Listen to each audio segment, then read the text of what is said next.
Entonces, bienvenidos, bienvenidas. Mi nombre es Eugenio Figueroa, yo soy director de Fundación Loveliana y me alegro mucho de verles de nuevo hoy jueves 3 de julio. Esta es la segunda sesión de Minga Coca, Palabra Soja para Cuidar el Sur.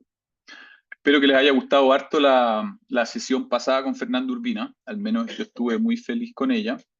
Escuchar los mitos Huitoto, su poesía, acompañado, ¿no es cierto?, de las fotografías de la Maloca y de los mambeaderos, ¿no es cierto? Así que ya estaban comentándolo en el chat, pero para quienes se lo perdieron, prontamente vamos a compartir un enlace mediante el cual van a poder acceder a las sesiones que se han ido grabando hacia atrás, ¿ya? Probablemente el lunes vamos a mandar el acceso a esa carpeta. Todos los que se hayan inscrito van a tener acceso a esa carpeta. Les recuerdo que la gente se puede seguir inscribiendo, así que los invito también a correr la voz para que más personas se inscriban y podamos tener un espacio quizás más abierto. Entonces, hoy tenemos algo muy especial. Vamos a hablar de la coca, pero desde un lugar antiguo. Dos personas nos van a hablar del registro arqueológico de la coca. ¿Qué sabemos de ella por lo que hemos encontrado sobre las piedras y los distintos artefactos, ¿no es cierto? Entonces, como dato rápido, tenemos datos arqueológicos de su domesticación, cultivo y uso funerario, con evidencias indirectas que se remontan a casi 11.000 años en la costa de lo que hoy llamamos Ecuador, ¿ya? Ujú. Entonces, es antiguo.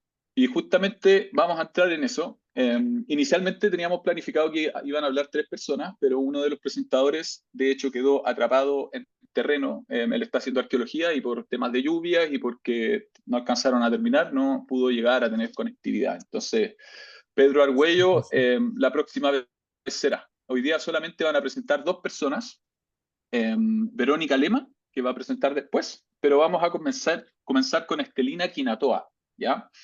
Estelina Ujú. Quinatoa es perteneciente al pueblo Otávalo de la nacionalidad quichua, antropóloga con maestría en conservación y administración de bienes culturales, ex catedrática universitaria, múltiples publicaciones en temas antropológicos, históricos, identidades, simbología, metalurgia prehispánica, entre muchos otros. Investigaciones y curaduría de exposiciones en temas científicos y tecnológicos de las sociedades prehispánicas, miembro de la Academia Nacional de Historia del Ecuador desde el 2021. Así que le damos paso a Estelina. Muchísimas gracias por estar aquí. Puedes partir compartiendo tu presentación. Y yo al tiro les voy a pasar por interno, por el chat, una publicación genial de Estelina que está abierta en internet, que es de la revista Epistemología Andina, se llama La historia de la coca en Ecuador. ¿Ya? Para que la puedan ver. Buenas tardes o buenas noches para el Cono Sur. Encantada de conocerles a ustedes, de participar en esta reunión que es muy importante para saber sobre una planta sagrada, una planta maestra, para saber sobre la coca mama. Voy a compartir pantalla, por favor.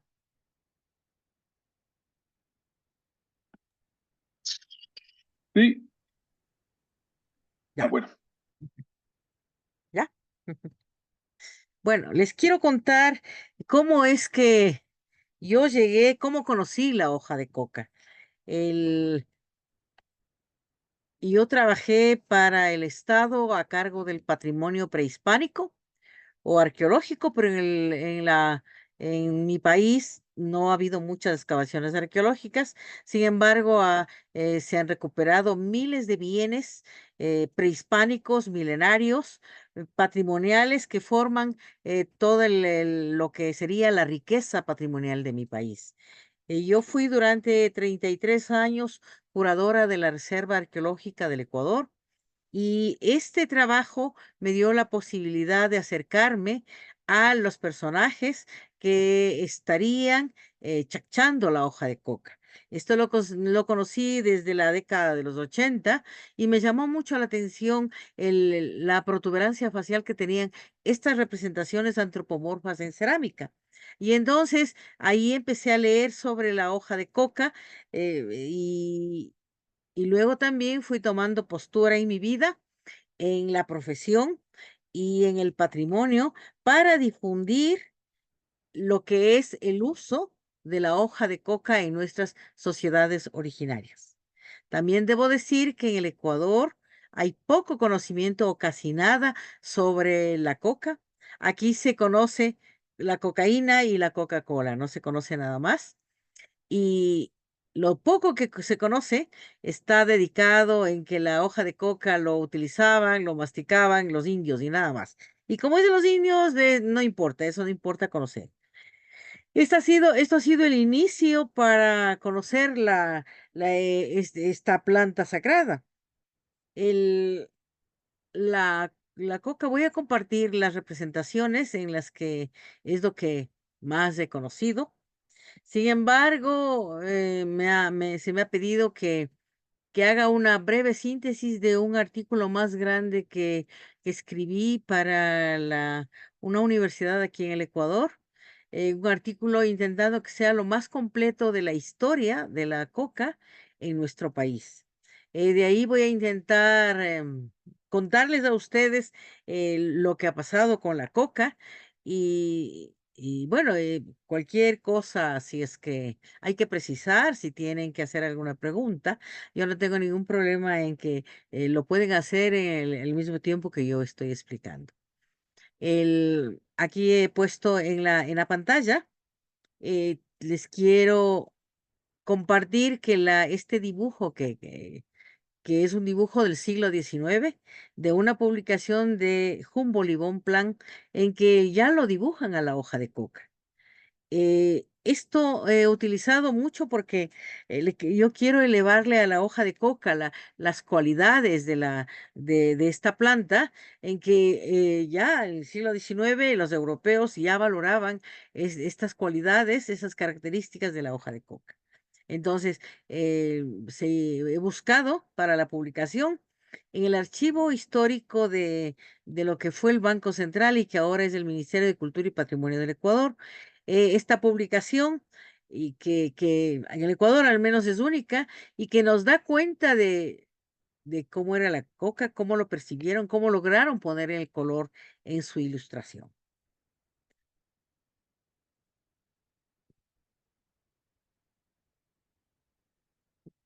Mm, paso la siguiente. Gracias.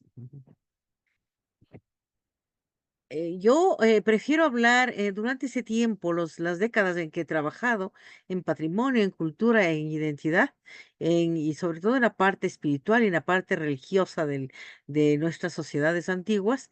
En todas partes yo inicio presentando esta fotografía que es de los años 70, 80 en que está mostrando una pareja, un entierro de un hombre y una mujer jóvenes. La forma del enterramiento es realmente una actitud amorosa, afectiva, que nos indica cómo es que nosotros los seres humanos desde hace miles de años aquí en el Ecuador, con una antigüedad de 15.000 años atrás, continuamos en la cadena humana hasta ahora, hasta el siglo XXI.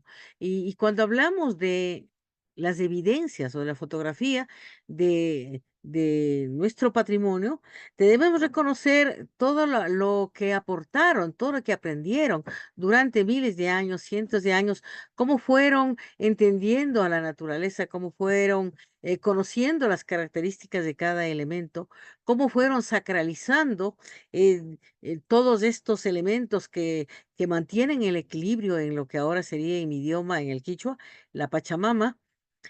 Siempre yo voy a insistir en que las sociedades originarias nos dieron la base, la raíz para nuestras identidades culturales en todos los países de América.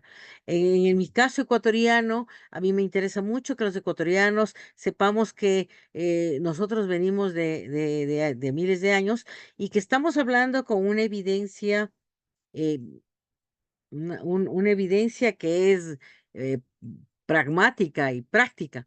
Esta es una fotografía de de excavaciones arqueológicas en la costa ecuatoriana, hoy llamada la provincia de Santa Elena, y que fue excavada, es un sitio, una necrópolis de más de 480 enterramientos, en el que una arqueóloga norteamericana, Karen Stotter, que todavía vive y tiene una conciencia que ya quisiéramos tener muchos ecuatorianos. Ella valora mucho lo que es, lo que es todos estos avances científicos de estas sociedades y también ha asumido mucho lo que sería la identidad ecuatoriana. Y yo le admiro mucho. Y ella fue la que excavó y encontró entre los múltiples enterramientos primarios, secundarios, en grupo, familiares, esta que aquí en el Ecuador es muy famosa, les llamamos los amantes de Sumpa, porque Sumpa es el sitio donde, en Santa Elena, donde se encontró en esta necrópolis. Y esta fotografía o este enterramiento ha sido, ha inspirado a muchos escritores, muchos poetas, muchos artistas, pintores, inclusive en danza en entender el origen mismo de los ecuatorianos. Y aquí está un indicio de la domesticación posiblemente, o sobre todo el uso de la caja de Egipta. Hay en sus informes de investigación arqueológica, Karen Stotter habla de que estos primeros habitantes ecuatorianos, semi-cazadores y recolectores o semi-sedentarios, estamos en la transición, que tiene una antigüedad de 11.000 años atrás, ellos empezaron a poner algo en las tumbas de sus difuntos. Ellos pusieron estas piedras que ustedes pueden ver, unas piedras, no es por lapidación, estas piedras son ofrendas. Tenían unos amuletos pintados con ocre, el rojo, y entre esas había estado una cajita de caracol en que las culturas posteriores lo utilizaban como lo que les llamamos la gipta. Esta no es de la excavación, no es de esa excavación, pero he traído esta fotografía de cómo ellos utilizaban la concha, porque es una cultura costera que hicieron mucho por el desarrollo, por la presencia del ser humano, pero sobre todo por la alimentación y la identidad. Estamos hablando de que ellos recolectaban la alimentación, los crustáceos, todo lo que estaba en el mar cerca de la costa, y ellos fueron los que recogieron las conchas. Ellos fueron los que domesticaron, y esto sí es información científica. Ellos recolectaron, ellos domesticaron las plantas y animales. Y tenemos la evidencia en que Las Vegas, así se le llaman ahora a este grupo, Las Vegas domesticó a la calabaza, lo que nosotros conocemos popularmente como los ambos, los zapallos, los pugos, de todas estas calabazas se domesticó aquí y ahora es el alimento más importante a través del mundo. Entonces, nosotros, la cultura Valdivia de 6.000 años atrás o 4.000 antes de Cristo, son los descendientes posteriores de esta cultura de Las Vegas.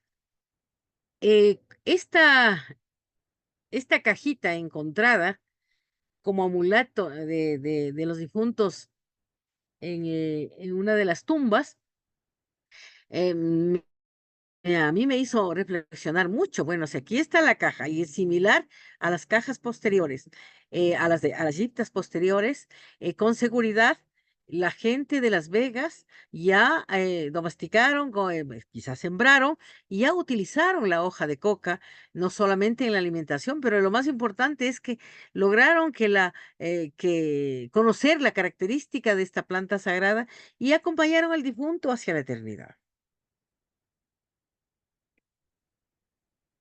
Hablando de nuestro patrimonio prehispánico ecuatoriano, tenemos la evidencia desde Valdivia, no, desde también Las Vegas, tenemos asadas, tenemos cucharas, que son utensilios, utensilios cotidianos, pero aquí tenemos unas fotografías, las piezas más antiguas de los coqueros. Estas son botellas, en unos casos son botellas silbato, perteneciente a la cultura chorrera de 3.800 años atrás o 1.800 antes de Cristo. La representación humana, y aquí está en la botella central, ahí tenemos la protuberancia facial. Entonces, aquí para el Ecuador ya tenemos en que ya se chachaba la coca.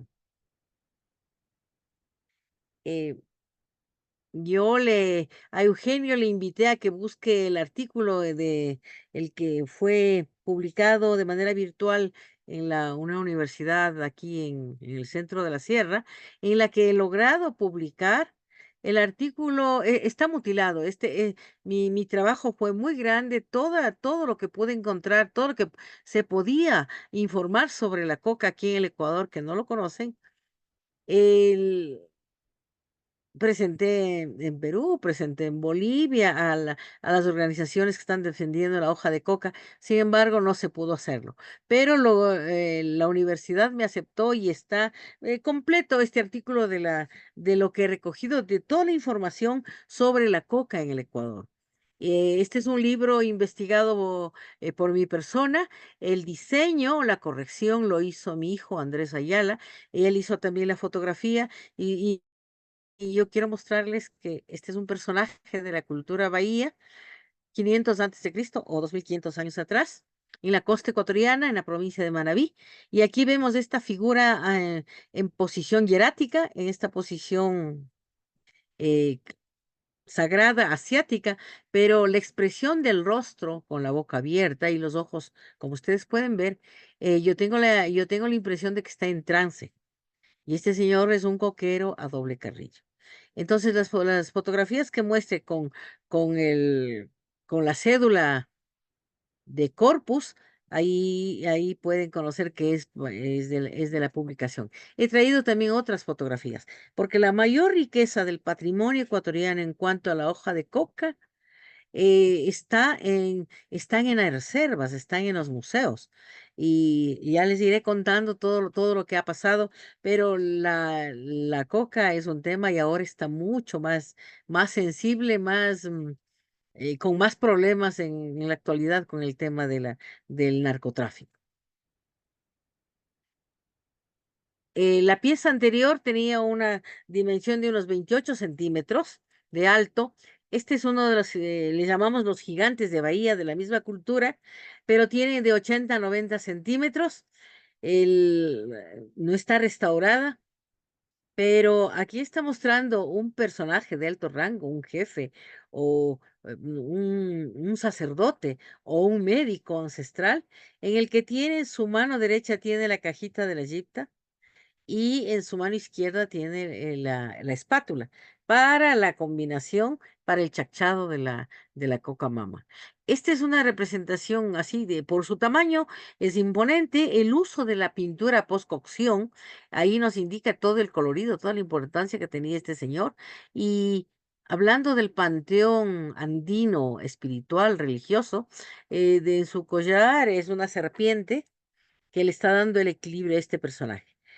Está hecho con una técnica mixta, el modelado y el moldeado. Los rostros se lo hacían en molde y lo demás todo es a la mano. Pero ahí también está una expresión que no es normal y que estamos en otra etapa y en otro estatus de estos personajes que posiblemente eran guías espirituales. Este es otro personaje. Este es famoso. Se ha ido a exposiciones fuera del país.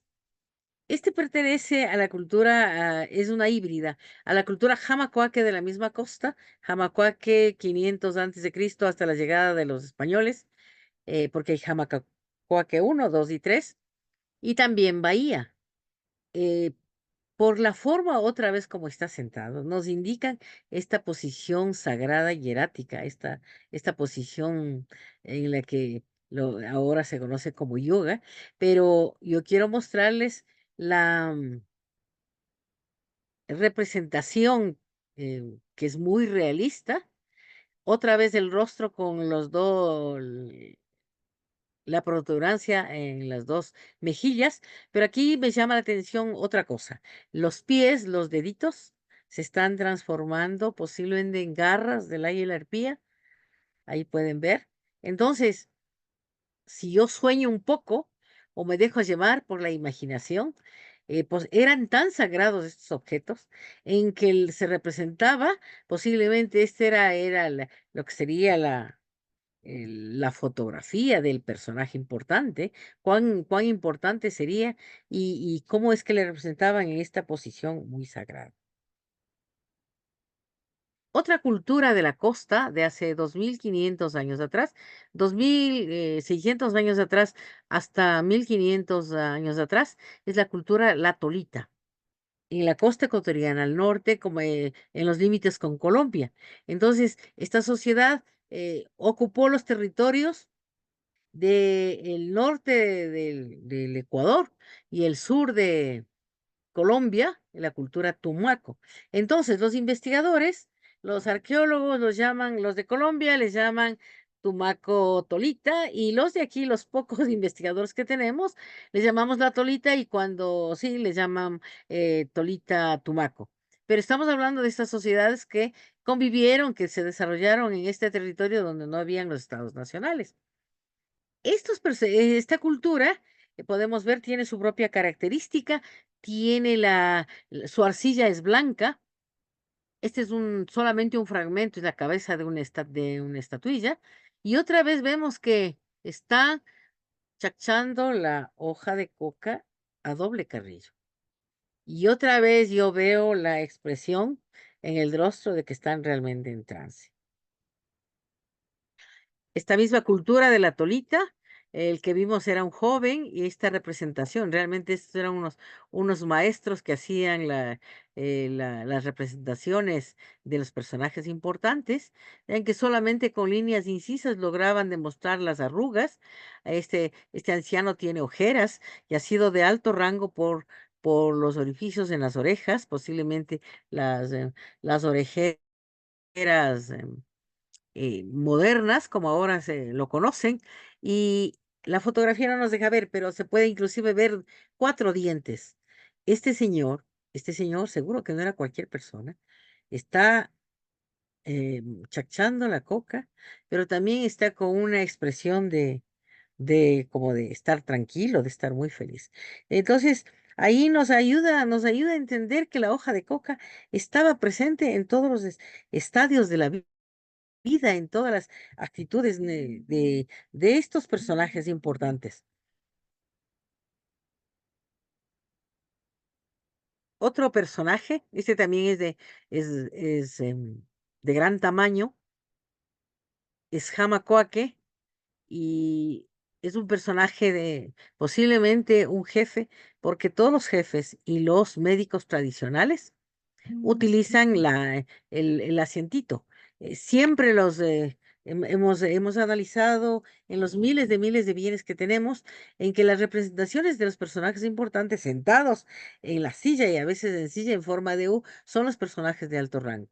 En su mano derecha la espátula y en su mano izquierda la caja de Gipta. Todos los adornos que tiene este personaje nos indican que la hoja de coca está en la demostración de los personajes importantes. Otra cultura, otra sociedad del territorio ecuatoriano en la Sierra Central hacia el oriente, en la cordillera oriental, se han encontrado estas vasijas gigantes que tiene la representación en su cuello y en su gollete, en el hombro de la vasija, a personajes también importantes. El diseño que tiene en el rostro ya nos indica que hay una identidad amazónica en esta cultura.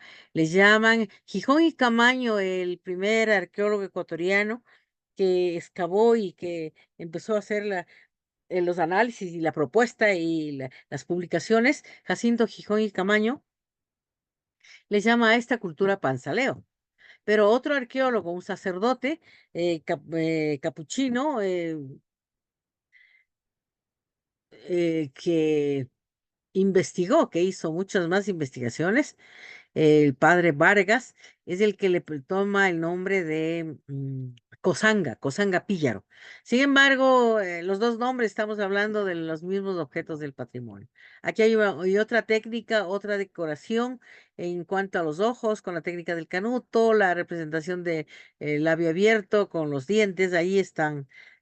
Otra vez estamos con la representación. Y el señor tiene una corona como es la insignia de poder de los jefes de los pueblos amazónicos.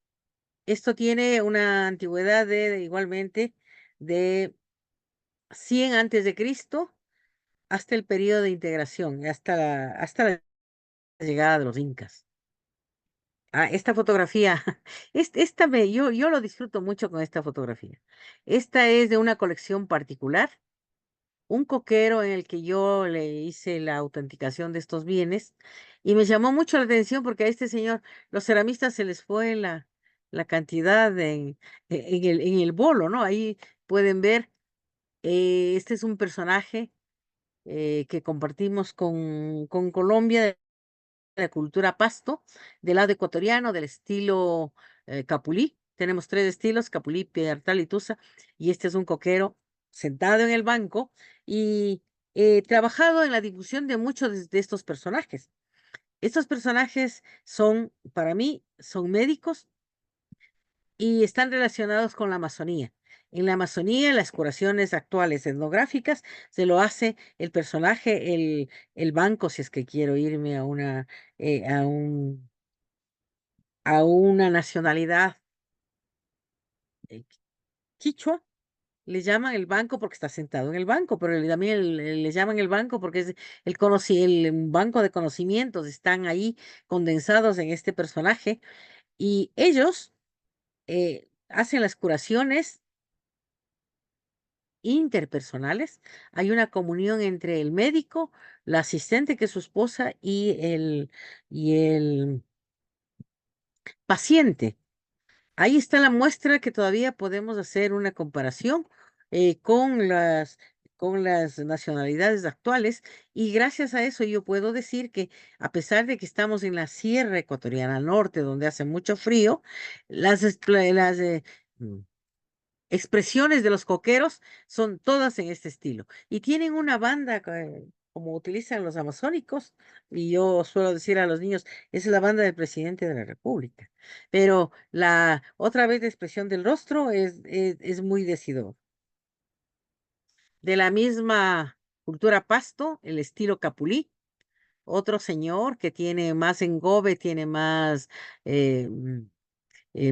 acabado, pero la expresión de los rostros de los coqueros es realmente, da mucho que pensar, da mucho que decir que cuán la planta sagrada era el efecto y lo que hacían para estas sociedades.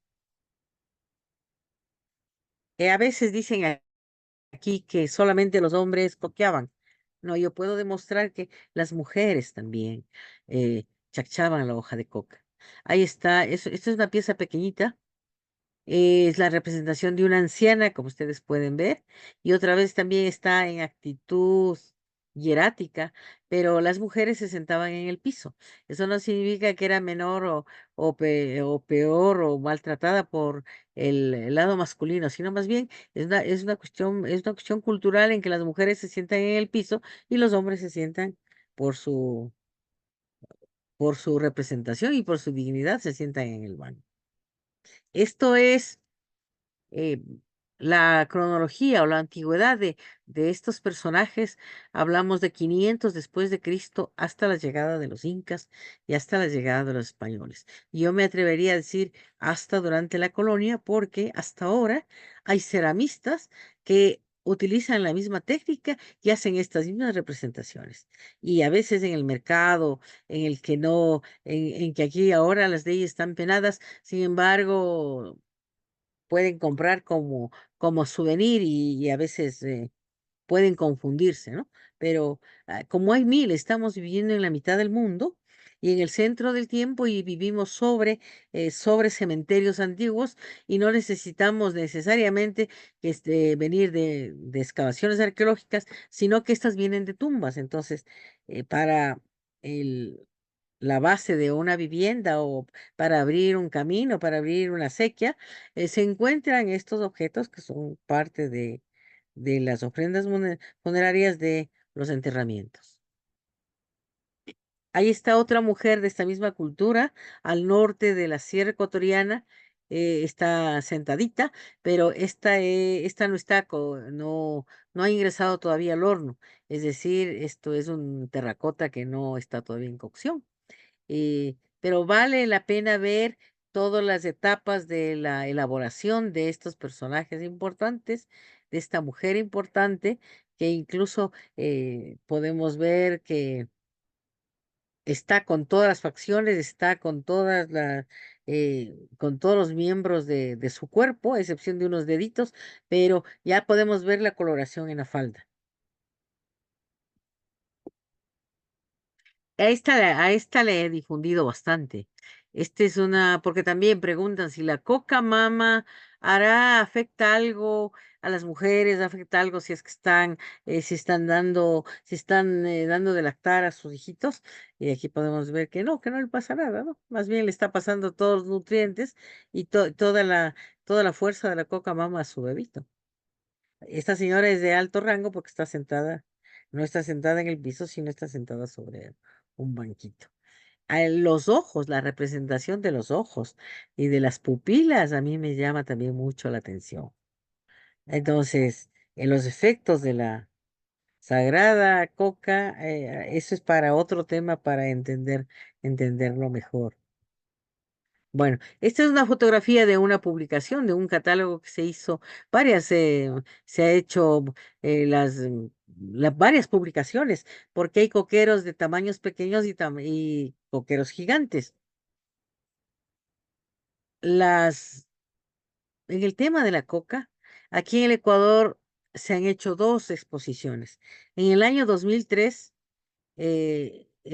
todo el patrimonio lo custodiaba el Banco Central del Ecuador y en el 2003 mis compañeros, dos arqueólogos, Santiago Ontaneda y ay, no, señor, no recuerdo, hicieron la primera investigación de la hoja de coca. Ellos encontraron 23 cocales, 23 lugares donde se cultivaba la coca. Es decir, que en todos los valles, en el filo de los ríos, se sembraba coca en el Ecuador. Entonces la producción era muy grande y que duró durante los miles de años hasta la llegada de los incas. Tenemos esta información gracias a los cronistas en que ellos describen en sus informes en los lugares donde se encuentran y con nombres similares a los actuales. Entonces, tenemos en Baeza, al norte de la Amazonía, tenemos al norte de la Sierra Ecuatoriana, que es en la provincia de Imbabura, de mi provincia, donde era el cocal más grande del Ecuador, que ya les voy a contar, también en el en la costa. Y la coca, a pesar de que está prohibida desde el siglo XVIII, aquí en el Ecuador, todavía existe la coca y todavía se usa en la medicina y ahora se está revitalizando en los rituales eh, de muchas personas en estos colectivos se está reutilizando. Pero a pesar de que oficialmente la hoja de coca está penada. Aquí debo contarles una historia. Este coquero tiene, además de su protuberancia facial en la mejilla izquierda, tiene una nariguera de oro y tiene una cuenta de concha espondylus. En el Ecuador, como han vivido sociedades a través de todos los tiempos. Tenemos mucho del patrimonio y que ha sido desvalorizado su valor histórico, cultural, patrimonial.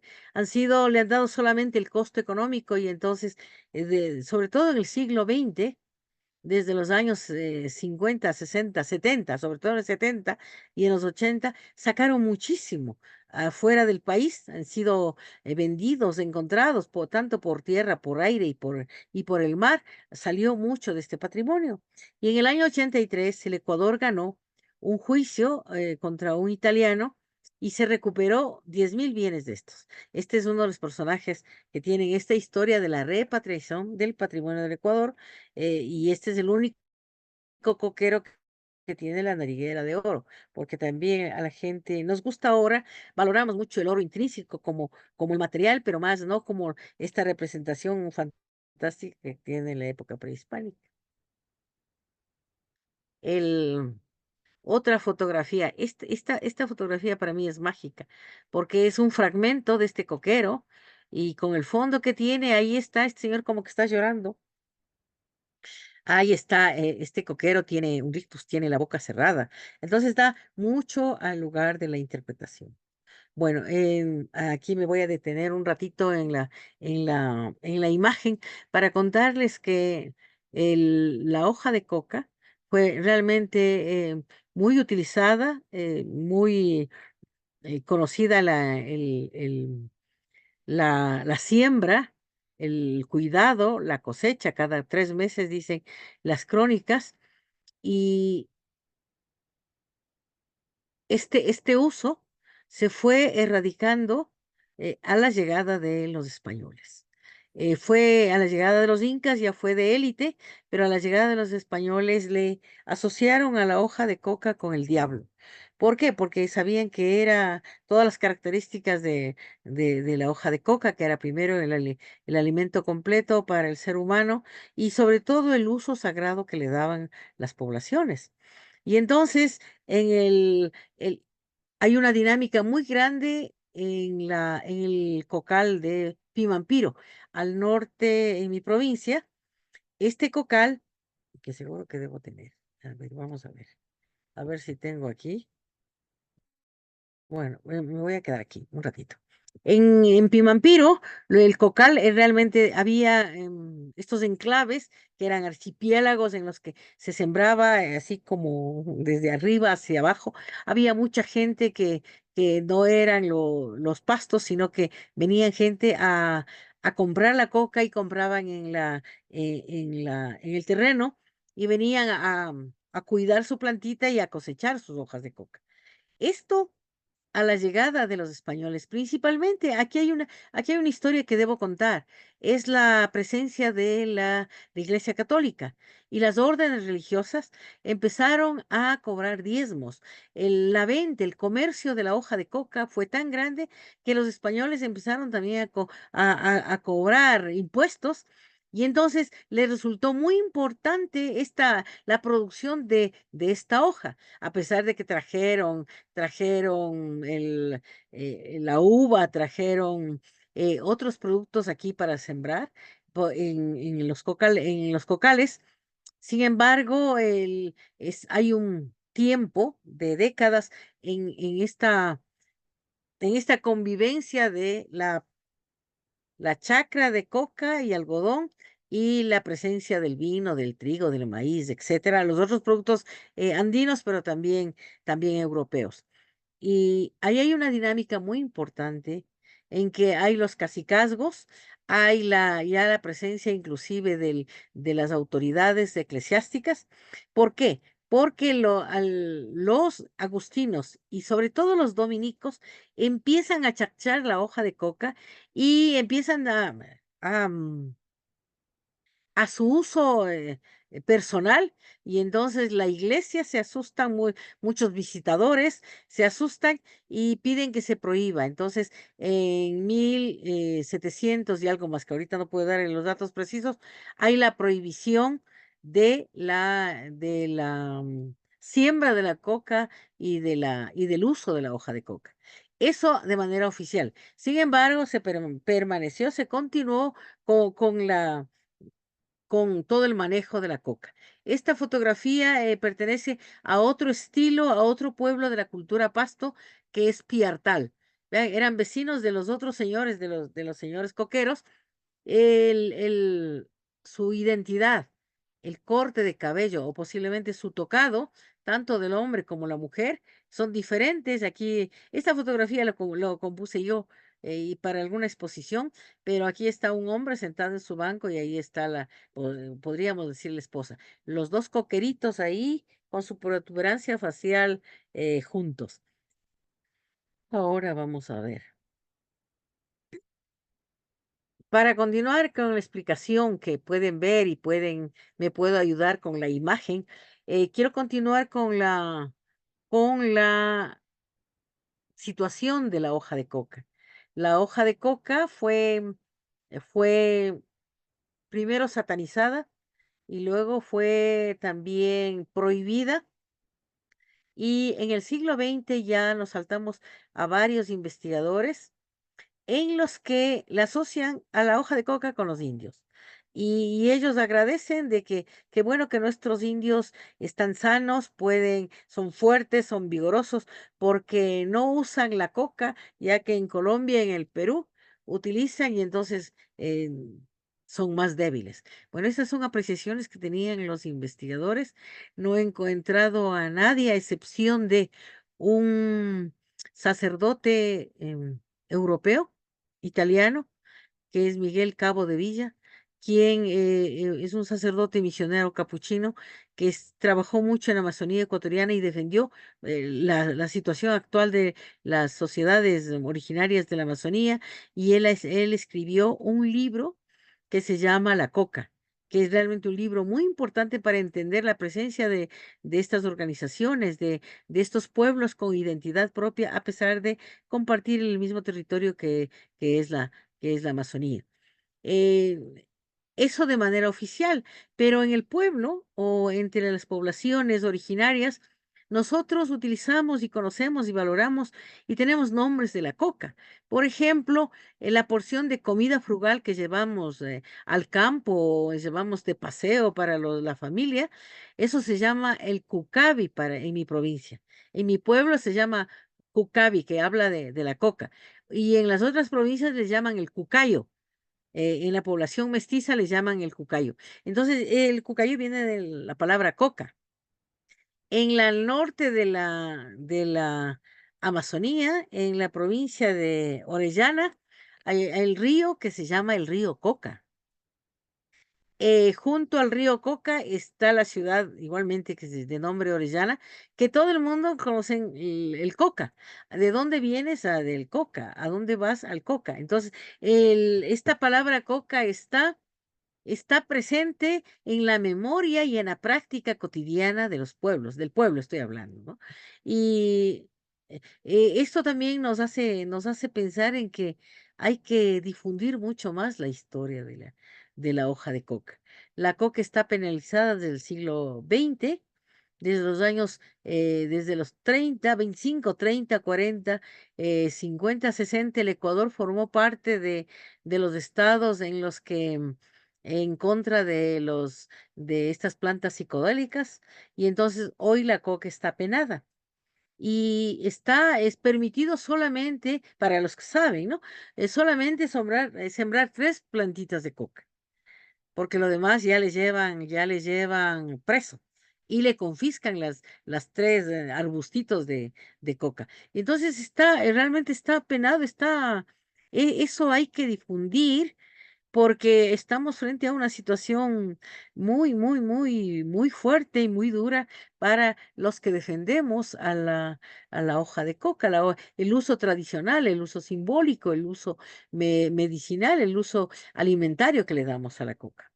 Ahora, hay que también contar que ahora el país está reconocido como plurinacional, multicultural, intercultural, y entonces ahora se hacen muchas ceremonias que son actuales, que hacen los jefes, que hacen los médicos, y que ahora se inspiran en su pasado, se inspiran en su patrimonio y están utilizando la hoja de coca en un principio traída de Bolivia o del Perú, y ahora la gente ya está reconociendo a la coca silvestre, que es un árbol grande de hojas más grandes, que no tendrá la misma característica de la hoja dulce que utilizaban las sociedades anteriores, pero de alguna manera, en este sector poblacional se está revitalizando la coca.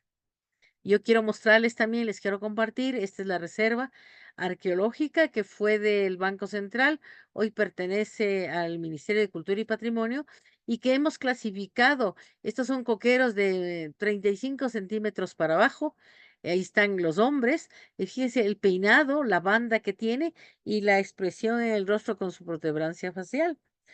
Y cuando hablamos del género y todo, aquí he traído también a las damas coqueras. Aquí los tengo en filita, y están las damas, y para mí la expresión en el rostro es muy, muy decidor de los que utilizan esta planta sagrada. Esta compartimos posiblemente con culturas colombianas porque tienen unas cuentas de, de cornalito que he visto en el patrimonio colombiano, en el patrimonio prehispánico. He hecho las fotografías de otras cajas de Egipta con su espátula de concha.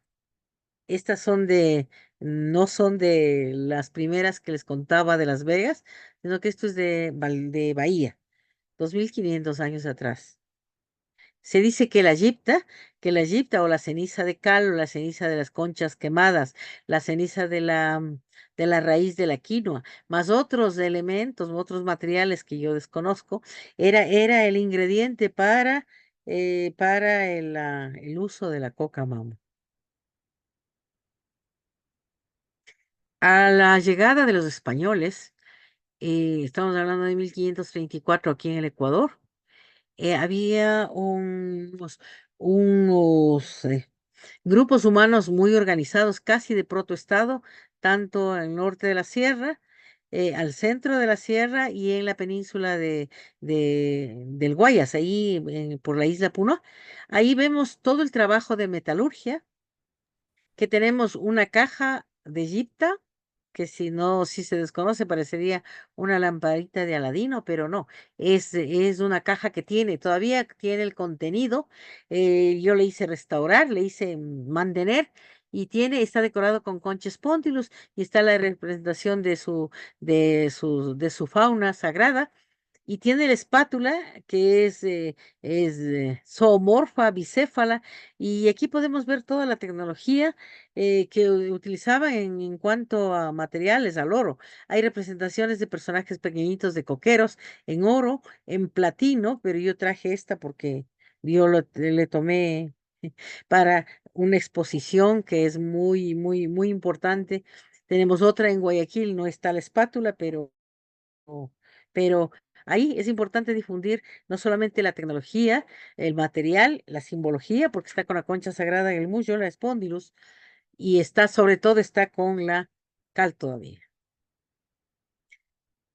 Cuando hablaba del cocal en el norte de la Sierra Ecuatoriana, en Pimampiro, ahí en el cocal muy grande, hay una montaña que tiene terracería, y ya les voy a mostrar, pero esto les muestro un trabajo mm, de cómo las chacras de la coca fueron cambiadas a ser chacras azucareras del siglo XVII, patrocinado, dirigido por los jesuitas. Hay una publicación de una autora ecuatoriana, española, y en el que muestra este grabado. Estamos hablando, este sitio que era el Gran Cocal, el río Mira, aquí ahora se llama el Chota, y en los alrededores está las, el espacio donde se sembraba la coca. Este es un trabajo, es una señora, debo recordar el nombre, ya mismo les digo, pero hizo un muy buen trabajo de toda esta situación histórica de la gente y los jefes, la gente, los enclaves en que cultivaron la coca, y cómo se fue trabajando, y cómo se fue cambiando cuando ya los jesuitas en el siglo XVII traen a los esclavos africanos, porque la población indígena es diezmada, y vienen a reemplazar. Los cocales se hacen haciendas azucareras de propiedad de los jesuitas. También se construyen las ciudades, en este caso la ciudad de Ibarra, en la que la gente también salió a trabajar la ciudad, y dejaron los cocales. Esta es la fotografía que les quería mostrar. Esta montaña se llama el Cebadal, está en Pimampiro, y aquí se han hecho excavaciones arqueológicas, y aquí está con seguridad, estas eran las chacras de la coca. Este es este es el espacio que todavía nos queda como evidencia de la agricultura y la siembra de la coca. En algún momento aquí en la universidad, en una universidad, yo di una ponencia sobre la coca y vino el viceministro boliviano que también mostraba de su país, de alguna chacra actual, mostraba algo similar y yo le mostré y le digo, vea, yo tengo el cebadal, pero este es de la época prehispánica. Entonces, la tecnología, los espacios, inclusive la temperatura que deben tener, la sequedad que debe tener la tierra, para la coca se adapta a todos nuestros países sudamericanos. Esta es una fotografía, la más antigua que encontré, en la que vinieron los afrodescendientes, más bien los africanos, comprados como esclavos en Cartagena, que vinieron por tierra y que vinieron a trabajar las zafras en, en el territorio de los cocales. Aquí quiero mostrar también toda una cuestión cultural muy importante, antropológica. Esta es la famosa banda mocha de la Concepción. Se les llama la banda mocha, todavía hay la banda mocha, que significa que es una banda incompleta, que está mochada. Y lo importante aquí es que estos señores afro, y seguro que ya serán afrodescendientes, están utilizando la vestimenta andina de los pueblos originarios. Pero para mí lo que más me llama la atención es el uso de los instrumentos. Tienen los bajos de cabuya, tocan la hoja de capulí. De cabuya es una planta, el ágave, tiene las trompetas y las cornetas de la calabaza silvestre, del mate o puro, como se llama. Entonces, ahora para nosotros sería muy pintoresca, pero tienen también las mandíbulas de los asnos como sonajeros. Aquí hay un trabajo muy grande que hay que hacerlo para reconocer también a este grupo humano ahora em, afroecuatoriano que vinieron al valle del Coangue, donde eran los cocaleros, y que ellos le reproducieron a Sudáfrica, vean ustedes. Cuando yo he recorrido esto por la hoja de coca, y yo digo, ¿cómo es que estos señores le sacaron todas las plantitas y le hicieron este desierto como en África, vean? Este es muy importante porque el hombre lleva en su ADN, en su memoria colectiva, todo este bagaje de nuestros antepasados. Entonces, vean esto, este es un África aquí en la sierra del Ecuador. Vean la vivienda. Esta es una familia, están vendiendo frutas, aquí están vendiendo los doritos, los plátanos pequeñitos. Entonces, esta es parte de nuestra riqueza actual, riqueza cultural, aunque seamos el pueblo del Ecuador, a partir de la historia de la coca. También quiero compartir con ustedes en el 2014. Yo formé parte de un grupo de defensores de la hoja de coca desde el 2005, en que empezó en el Perú, en Lima, con Agustín Guzmán dirigiendo y otras personas, donde ahora pertenece también Hugo Cabieses. Realmente se hizo varios encuentros y no había nadie que defienda la hoja de coca en el Ecuador, porque también hay temor. Hay un temor de que que nos identifiquen como los del otro grupo de la coca. Sin embargo, yo a partir del patrimonio, a partir de la historia y a partir de mi profesión y de mi trabajo, yo he participado en varios lugares durante varios años y tuve también la suerte de hacer el quinto foro internacional de la hoja de coca en el 2014, en el que tampoco ha sido muy fuerte trabajar. Se logró el presupuesto, también fue financiado por la Embajada de Bolivia y se hizo esto en el Museo Nacional. Entonces quiero compartir algunas fotitos de este encuentro en noviembre del 2014, perdón, en octubre del 2014. Este era el afiche del encuentro. Estas eran las personas del público en el que ya tenían su carpeta con todo lo de la coca y están viendo y están ingresando al museo. Aquí también habían actos académicos, habían foros, este era el público escuchando por primera vez la historia de la coca en Perú, la historia de la coca en Bolivia y recién conociendo en el Ecuador este tema. Aquí está Agustín Guzmán que está hablando y al lado está la señora que era la embajadora de Bolivia en el Ecuador de ese entonces. En, para este encuentro yo decía, lo más fuerte que tiene el Ecuador es el patrimonio de los coqueros, el patrimonio de estos personajes importantes. Y entonces, aún sin presupuesto, sacamos esta exposición y sacamos la mayoría de las piezas grandes que teníamos para esta exposición. Ahí están algunas de las que les mostré. A ver, yo creo que no, ninguna. Este sí, este, pero no es el de la nariguera de oro. Se hizo una exposición donde la gente que vino, las personas del extranjero y los ecuatorianos, porque esta fue una muestra que hicimos de manera rápida, y se iba a quedar durante el encuentro, quizá unos meses, pero duró 2 años. Es decir, que hemos difundido la historia de la coca desde el museo. Acá está. Aquí se ve desde otro ángulo los coqueros. Incluimos objetos de oro, los objetos pequeñitos, los del formativo, y también hemos puesto libros relacionados a la hoja de coca, y ahí está el libro del Bon Plan que ya les voy a mostrar, el del Humboldt y Bon Plan. Ah, vean, este era el gordito que les mostré de la fotografía. Entonces vean cómo los visitantes disfrutaron a los coqueros, que generalmente, como están en las reservas, la gente no conoce que la coca sí estuvo en el Ecuador de manera muy fuerte y que ahora está penalizada.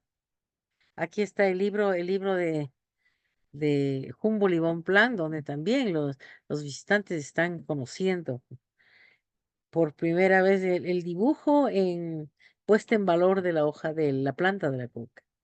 Aquí está, se llama Viaje, Voyage, el de Humboldt y Bonpland, que es la sexta parte de la botánica y es el tomo 5 según este libro. Tenemos también el archivo histórico donde tenemos y la biblioteca donde tenemos mucha información cultural, patrimonial y también buscando mucho de la hoja de coca. Bueno, creo que es el final. Aquí está. Les agradezco el que me hayan escuchado sobre el tema de la coca a partir de mi experiencia personal, profesional y de difusión lo estoy haciendo en el Ecuador. Yo ya dejé de ser curadora de la reserva, sin embargo, sigo apoyando, sigo compartiendo a todas las personas que deseen conocer no solamente de los bienes culturales, no solamente el oro, sino todo lo que implica, todo lo que fuimos como respaldo, como raíz de las identidades de los ecuatorianos del siglo XXI. Muchas gracias. Por favor, Muchísimas las gracias. preguntas. Estelina, muchísimas gracias por tu presentación. Si te parece, vamos a hacer las preguntitas después juntos cuando la Vero Claro, termine. Así que le claro. vamos a dar espacio ahora para que Verónica Lema pueda comenzar. Vero, si es que quieres por mientras, puedes Sí, compartir sí, tu yo voy a estar. pantalla. Sí, sí, Ya, yo voy a súper. estar. Ya, excelente, Estelina. Ahí Voy a estar te presente. esperamos. Entonces Ya. vamos a hacer las preguntas después y Bueno, así vamos a entrar en el conversatorio. Pero les presento a Verónica Lema, una de nuestras estrellas colaboradoras de Fundación Loveliana. Eh, Ella es antropóloga y arqueóloga y hace 20 años que trabaja en el noroeste argentino y en otras zonas de los Andes sur en sitios y territorios indígenas. Actualmente coordina el grupo de investigaciones de plantas psicoactivas y enteógenos sudamericanos CONICET-UNC. Su interés en comprender los cambios y continuidades en los modos tradicionales de relacionamiento entre psicoactivos, artefactos, cuerpos y territorios a lo largo de la historia andina en particular y sudamericana en general. Adelante, Vero, bienvenida, muchísimas gracias por estar aquí. Gracias, querido. ¿Se ve bien ahí la presentación? Se ve bien. Pero Si no sé puedes por hacer la pantalla completa, ideal. Estoy intentando eso, a ver si ahora me deja. Ahí está. ¿Sí? Ahí va, ahí se ve, perfecto. Dale, Vero. Perfecto. Bueno, nada, muchas gracias por la invitación, como siempre, a los amigos de Fundación Loveliana. Estoy un poco resfriada, así que perdón si estoy con una voz nasal y un poco así en una nube tóxica de gérmenes, pero vamos a intentar dar lo mejor en esta presentación. Gracias también, Estelina, por tu presentación. Yo lo que les traje para el caso argentino es tanto la parte arqueológica, que es bien poca, como mi experiencia también etnográfica, ¿no? Como para completar un poco el panorama. Es interesante porque estamos ahí un poco en los extremos de los mundos andinos, ¿no? En la parte más norte y en la parte más sur. En el caso de Argentina, ahora vamos a ver, pero es bastante escasa la evidencia arqueológica. En lo personal, yo creo que es bastante por falta de interés o de las preguntas adecuadas de los arqueólogos para buscar evidencias del consumo de la hoja de coca, principalmente porque tampoco tenemos evidencia de que se haya sembrado en Argentina en algún momento. Actualmente se coquea en Argentina, sobre todo en el noroeste del país, y es coca que se trae desde Bolivia. Y creo que esto ha llevado un poco a esa imagen de la ausencia en tiempos pasados, pero ustedes siempre, cuando vean lo arqueológico, como toda investigación, tiene a veces que ver también con la pregunta que se hacen los arqueólogos y con lo que están buscando, ¿no? Y la famosa frase de la ausencia de evidencia no es evidencia de ausencia, ¿no? Entonces, como para tener en claro. Así que bueno, la idea de esta presentación... eh, ay, ¿salí de la pantalla? No, ahí estás No, perfecto. se ve bien. Uy, porque a mí se me fue la pantalla. Ah, no, ahí estoy. Em, lo que le decía es que en esta presentación la idea es abordar las trayectorias históricas y actuales de la hoja de coca en el noroeste de Argentina. A través, como les decía, de casos arqueológicos y etnográficos, abordaremos la forma en que esta planta ha sido y es sostenedora de los flujos vitales en diversos territorios indígenas. Esto permitirá reflexionar en qué medida una amenaza a la continuidad del uso de esta planta es, en definitiva, un atentado contra la existencia misma de dichos territorios y de sus entramados humanos y más que humanos. Bueno, para ubicarnos un poco, ¿sí? Es este área, el noroeste de Argentina, es este área en particular donde vamos a enfocarnos. Para quienes no se ubican mucho, esto es límite Chile y Bolivia, ¿no? Y digo esto también porque claramente cuando yo me enfoco en Argentina, porque un poco fue el pedido de la gente de la Fundación, pero sabemos que los límites actuales de los territorios nacionales en el pasado no existían y que sobre todo cuando uno estudia las plantas psicoactivas y en particular la hoja de coca, lo que va a encontrar es conexión y vínculos a lo largo de todos los territorios de los países que conforman actualmente Sudamérica, sobre todo los que conforman el área andina. Así que son límites claramente arbitrarios. Lo que sí hay en Argentina son, que un poco lo mencionó también Estelina para el caso de Ecuador, especies silvestres. Hay varias, la más importante es Erythrocilum argentinum, bastante originales para ponerle el nombre, y Cuneifolium, ambas, sobre todo argentinum, se conocen como coca de monte o sachacoca. Sacha quiere decir justamente del monte, ¿no? Estas especies están reportadas en la flora nacional, pero esto se ubica sobre todo en las actuales provincias de Jujuy, de Salta, ¿no? De estas que están más en el extremo del noroeste de Argentina, en Catamarca también, como esta que pueden ver más abajo, pero han sido bastante poco estudiadas, ¿no? Sobre todo desde la parte etnobotánica y arqueobotánica. Y lo cierto es que son plantas que las hojas son mucho más duras que la de la coca cultivada, domesticada, ¿sí? Son más coriosas para coquear, pero en Jujuy, en el oriente jujeño, en la zona de Calilegua, hablo para los que conocen la región, hay registros de su consumo cuando la planta está inmadura, es decir, cuando las hojas son todavía más jóvenes y tiernas, ¿no? Entonces eso se puede coquear en reemplazo de la hoja de coca domesticada y que, como les decía, viene desde Bolivia. Y también se ha registrado en el oriente de Salta su procesamiento, se la hidrata y luego se la seca, ¿sí? Este es un video que pueden encontrar en YouTube para que explican cómo procesar la hoja de la coca de monte para poder consumirla. Y esto fue algo que surgió particularmente durante la pandemia. Porque en la pandemia, cuando se impiden el traslado entre países, sobre todo en la frontera, acá la frontera con Bolivia es súper porosa, y por lo menos en la provincia de Jujuy, que es donde trabajo, todo el tiempo se traen cosas desde Bolivia, realmente es una frontera prácticamente inexistente, pero bueno, en ese momento los controles fueron muy estrictos y hubo una crisis de verdad porque no se conseguía hoja de coca para mascar. Y fue realmente problemático, se elevaron los precios, en fin.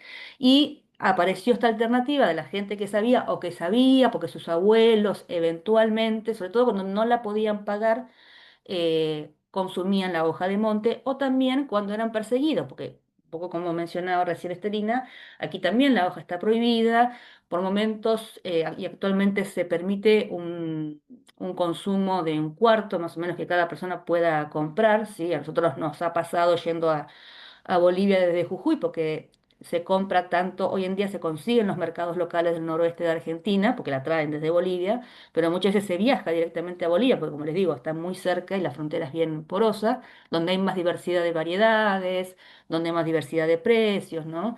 Y nos ha pasado de comprar bastante cantidad para distintas familias, para llevar ahora les voy a mostrar las comunidades donde trabajamos, y bueno, que Gendarmería en la frontera nos quitara, porque se permitía solamente un cuarto, que es un paquete individual por persona, ¿no? Entonces, a pesar de eso, siempre hay persecución para quienes venden en territorio argentino hoja de coca y quienes consumen, ¿no? Ahora después vamos a hablar un poquito más de eso.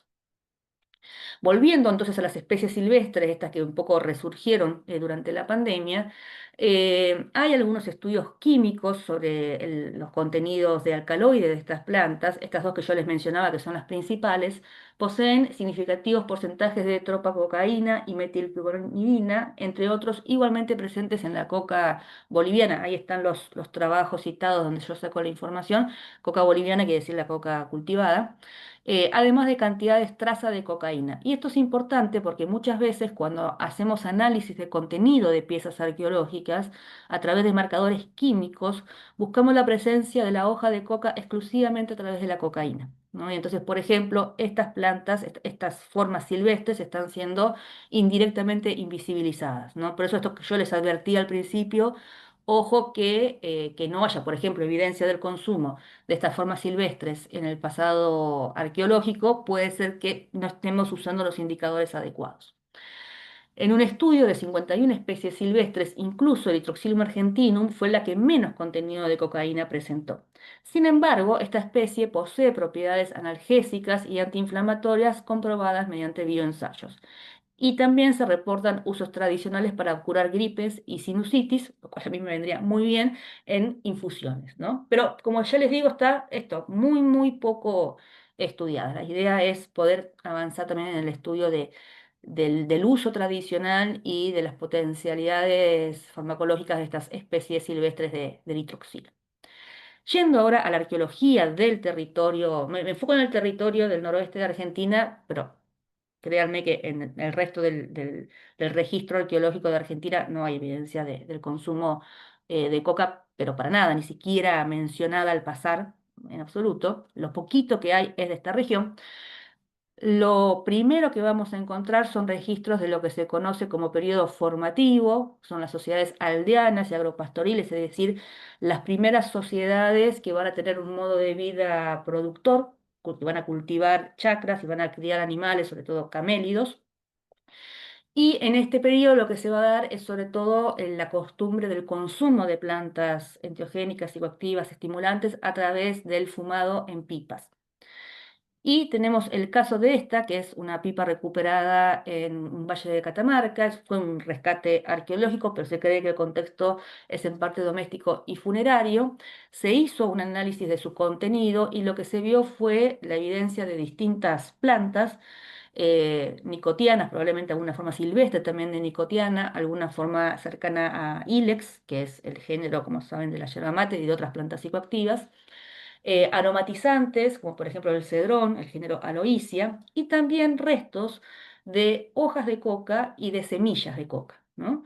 Que tienen ciertos marcadores anatómicos muy claros y muy diagnósticos, ¿no? Esto fue como una rareza, esta pipa es una rareza por la gran cantidad de restos de distintas plantas que tiene y uno de los registros más tempranos y únicos del consumo de coca en el pasado prehispánico del noroeste de Argentina, de lo más temprano que tenemos. Este otro caso es bien llamativo, este ya es un poco más al norte, en la provincia de Jujuy, pero en Queta, que es el límite con Bolivia, como le mostraba antes en el mapa.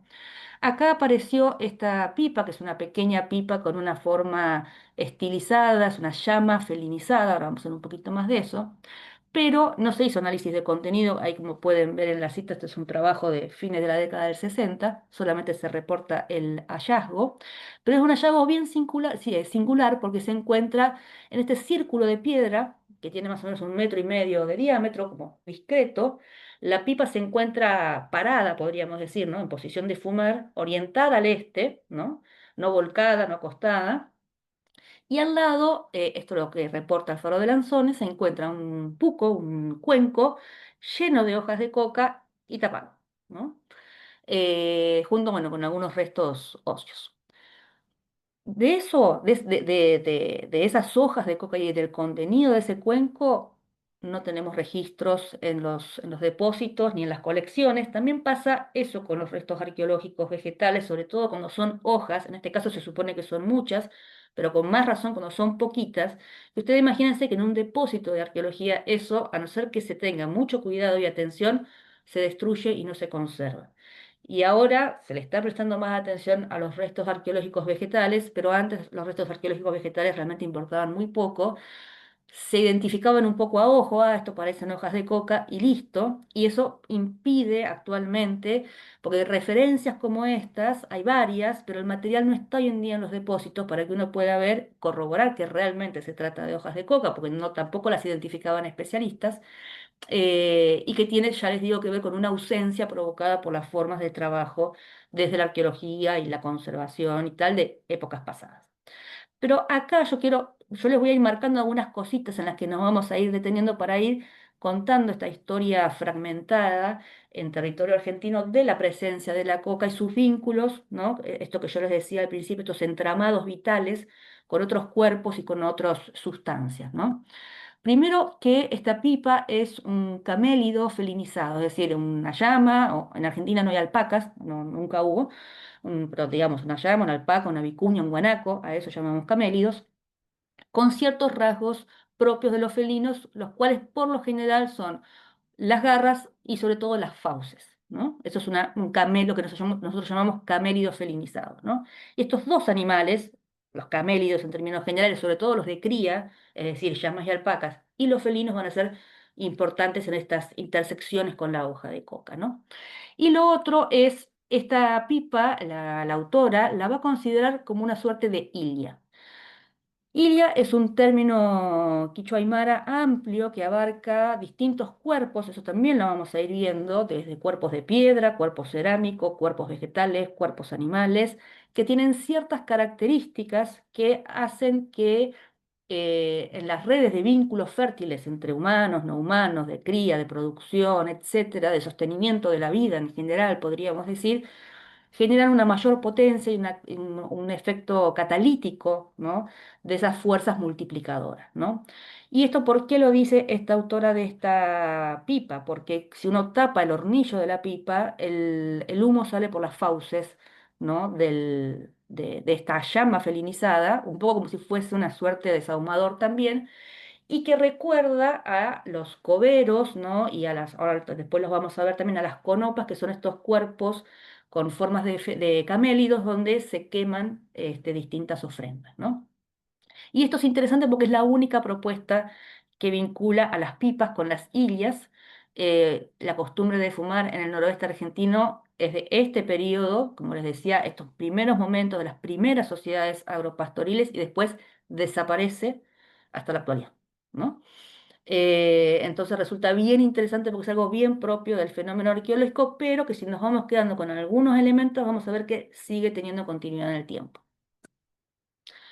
Acá voy a pasar, estos son restos no arqueológicos de Argentina, pero Argentina, Chile también, la arqueología de Chile y Argentina tiene una singularidad que yo no encuentro tan presente en la arqueología de otros países, como es que refiere, perdón, al análisis de restos arqueológicos, botánicos o químicos para ver los contenidos y los usos directos y concretos de ciertas plantas, ¿no? Y esto a veces es un poco, por lo menos en el caso de argentino, una necesidad ante la ausencia. Nosotros, por ejemplo, esto que mostraba Estelina, ¿no? Estos coqueros, ¿no? Con sus cachetes inflamados, ¿no? Que están mostrando el consumo de hoja de coca. Aquí no lo tenemos en las piezas arqueológicas. La presencia de caleros o chipteros, ¿no? Que son para acompañar el consumo de coca, tampoco está presente. Entonces, un poco tenemos eso que sacarle agua a las piedras casi literal y tenemos una tradición bastante profunda de disciplinar de hacer estudios arqueobotánicos de contenido y de búsqueda de estas plantas a través de evidencias directas. Y esto aplica incluso a colecciones de otros países, en este caso peruanas, que están en los museos de Argentina. Y lo traigo porque me parece que son casos interesantes para ir ligando, y de vuelta, porque los límites entre los países realmente sabemos que no existen, pero que nos van a dar pistas de estos vínculos de las hojas de coca, más allá del uso como estimulante para las personas humanas, ¿no? Acá lo que tenemos son una serie de piezas, ¿sí? Que son en realidad lo que podemos considerar como animales taxidermizados, ¿sí? En este caso es una cabeza de una llama pequeña, de una llama subadulta. Hay otras dos piezas que son también de camélidos, se cree que pueden ser de alpacas, pero que son bebés, digamos, muy, muy pequeñas, casi recién nacidas, y tienen esta singularidad de tener cerrados los ojos y la boca y la nariz a través de estas cordererías que recuerdan a las que se usan hoy en día para, que también lo vamos a ver más adelante, para florear a los animales, ¿no? Cuando se los señala. Y también a una costumbre que por lo menos está aquí presente en el noroeste de Argentina, que por ejemplo cuando se sacrifica un llamo, ¿no? Se lo carnea para obtener carne, cuando se lo mata, que siempre va a ser degollándolo en dirección al sol naciente, al sol del este, con la sangre que sale del cuello al sacrificarlo, se le hacen cruces, ¿no? En los ojos, se le sellan los ojos, para que justamente su ánimo no se asuste y se pueda seguir reproduciendo la hacienda. Entonces, esta clausura de los ojos recuerda a esta tradición contemporánea en Argentina.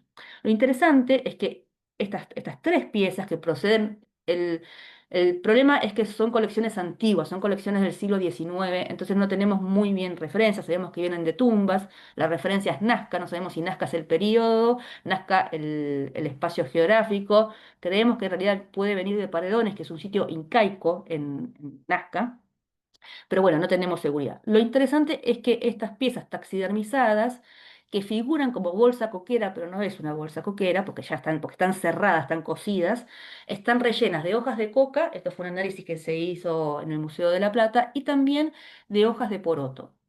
¿Por qué esta combinación? La verdad, desconozco, pero me interesaba traerlo porque va a empezar, no solamente, como les decía antes, estamos hablando ya de los camélidos, acá vuelve a estar este vínculo entre camélidos sacrificados y hoja de coca. eh, y vamos a empezar a ver este vínculo entre sacrificio y momificación, sea natural o artificial, porque estas son momificaciones, podríamos decir, o taxidermias artificiales, en los vínculos humano-animal atravesados por la hoja de coca.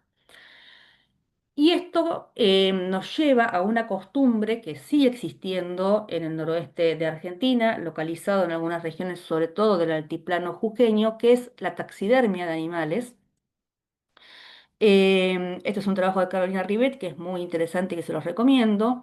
Esta taxidermia tradicional andina, podríamos decir, lo que hace es, en el caso, por ejemplo, se hace con pumas, cuando el animal se abre, se vacía, se rellena de guano, ¿sí? Y esto sé que les va a parecer extraño, pero el guano acá va a ser importante. Cuando digo guano, aclaro porque quizás en otros países usan otros términos, es la materia fecal de los herbívoros, sobre todo de los herbívoros de cría, como pueden ser los camélidos como las llamas o las alpacas, u hoy en día las cabras y ovejas, ¿no? Se rellenan de guano, ¿sí? Y una vez que el guano deseca y absorbe, digamos, todas las secreciones de los cuerpos, se rellenan. En el caso arqueológico de recién mismo que se rellenaban con hojas de coca, ¿no? Acá se van a rellenar con guano y con lana, ¿no? Y también, aparte de hacer esta taxidermia de animales, a veces se hacen pequeños bolsos o contenedores parecidos a los que veíamos antes, que se llaman zoqueros, es un término en Argentina, en estas regiones del noroeste de Argentina, los grupos indígenas no hablan, salvo en algunos lugares de Santiago del Estero, quichua o aymara, hablan lo que se conoce como un castellano andinizado, es decir, hablan un castellano que tiene inclusión de algunos elementos en aymara, en quichua o también en algunas lenguas probablemente prehispánicas de esa región, como el cacán, por ejemplo, ¿no? Pero algunas no se sabe muy bien de dónde proceden. Pero esto es importante porque cuando aparecen estos nombres en lengua originaria, uno es como que presta más atención porque esto debe tener algún tipo de tradición histórica mayor. Entonces, estos soqueros que están hechos de los cueros de los animales son contenedores de cuero activo que tienen la potencia que tenía ese animal, ¿no?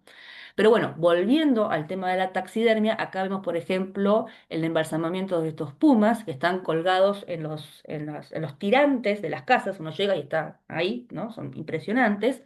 En este caso vamos a ver a uno que incluso se le hizo un acuyico, nosotros le decimos acuyico o acusi, ¿no? Al bolo de masticación de coca, y se lo va a florear porque fíjense, como decíamos antes, cómo cambia, o sea, este vínculo entre los camélidos y los felinos, ¿sí?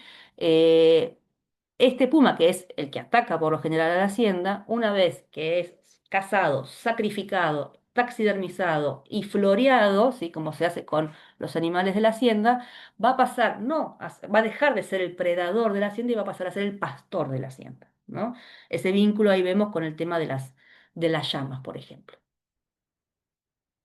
Y fíjense este testimonio de Ambrosetti, que era un folclorista de acá de Argentina, de fines del siglo XIX, que aparece el término Ilia. ¿Recuerdan que también lo mencionamos? Ahí vamos viendo los vínculos, como les decía, entre distintos elementos, ¿no?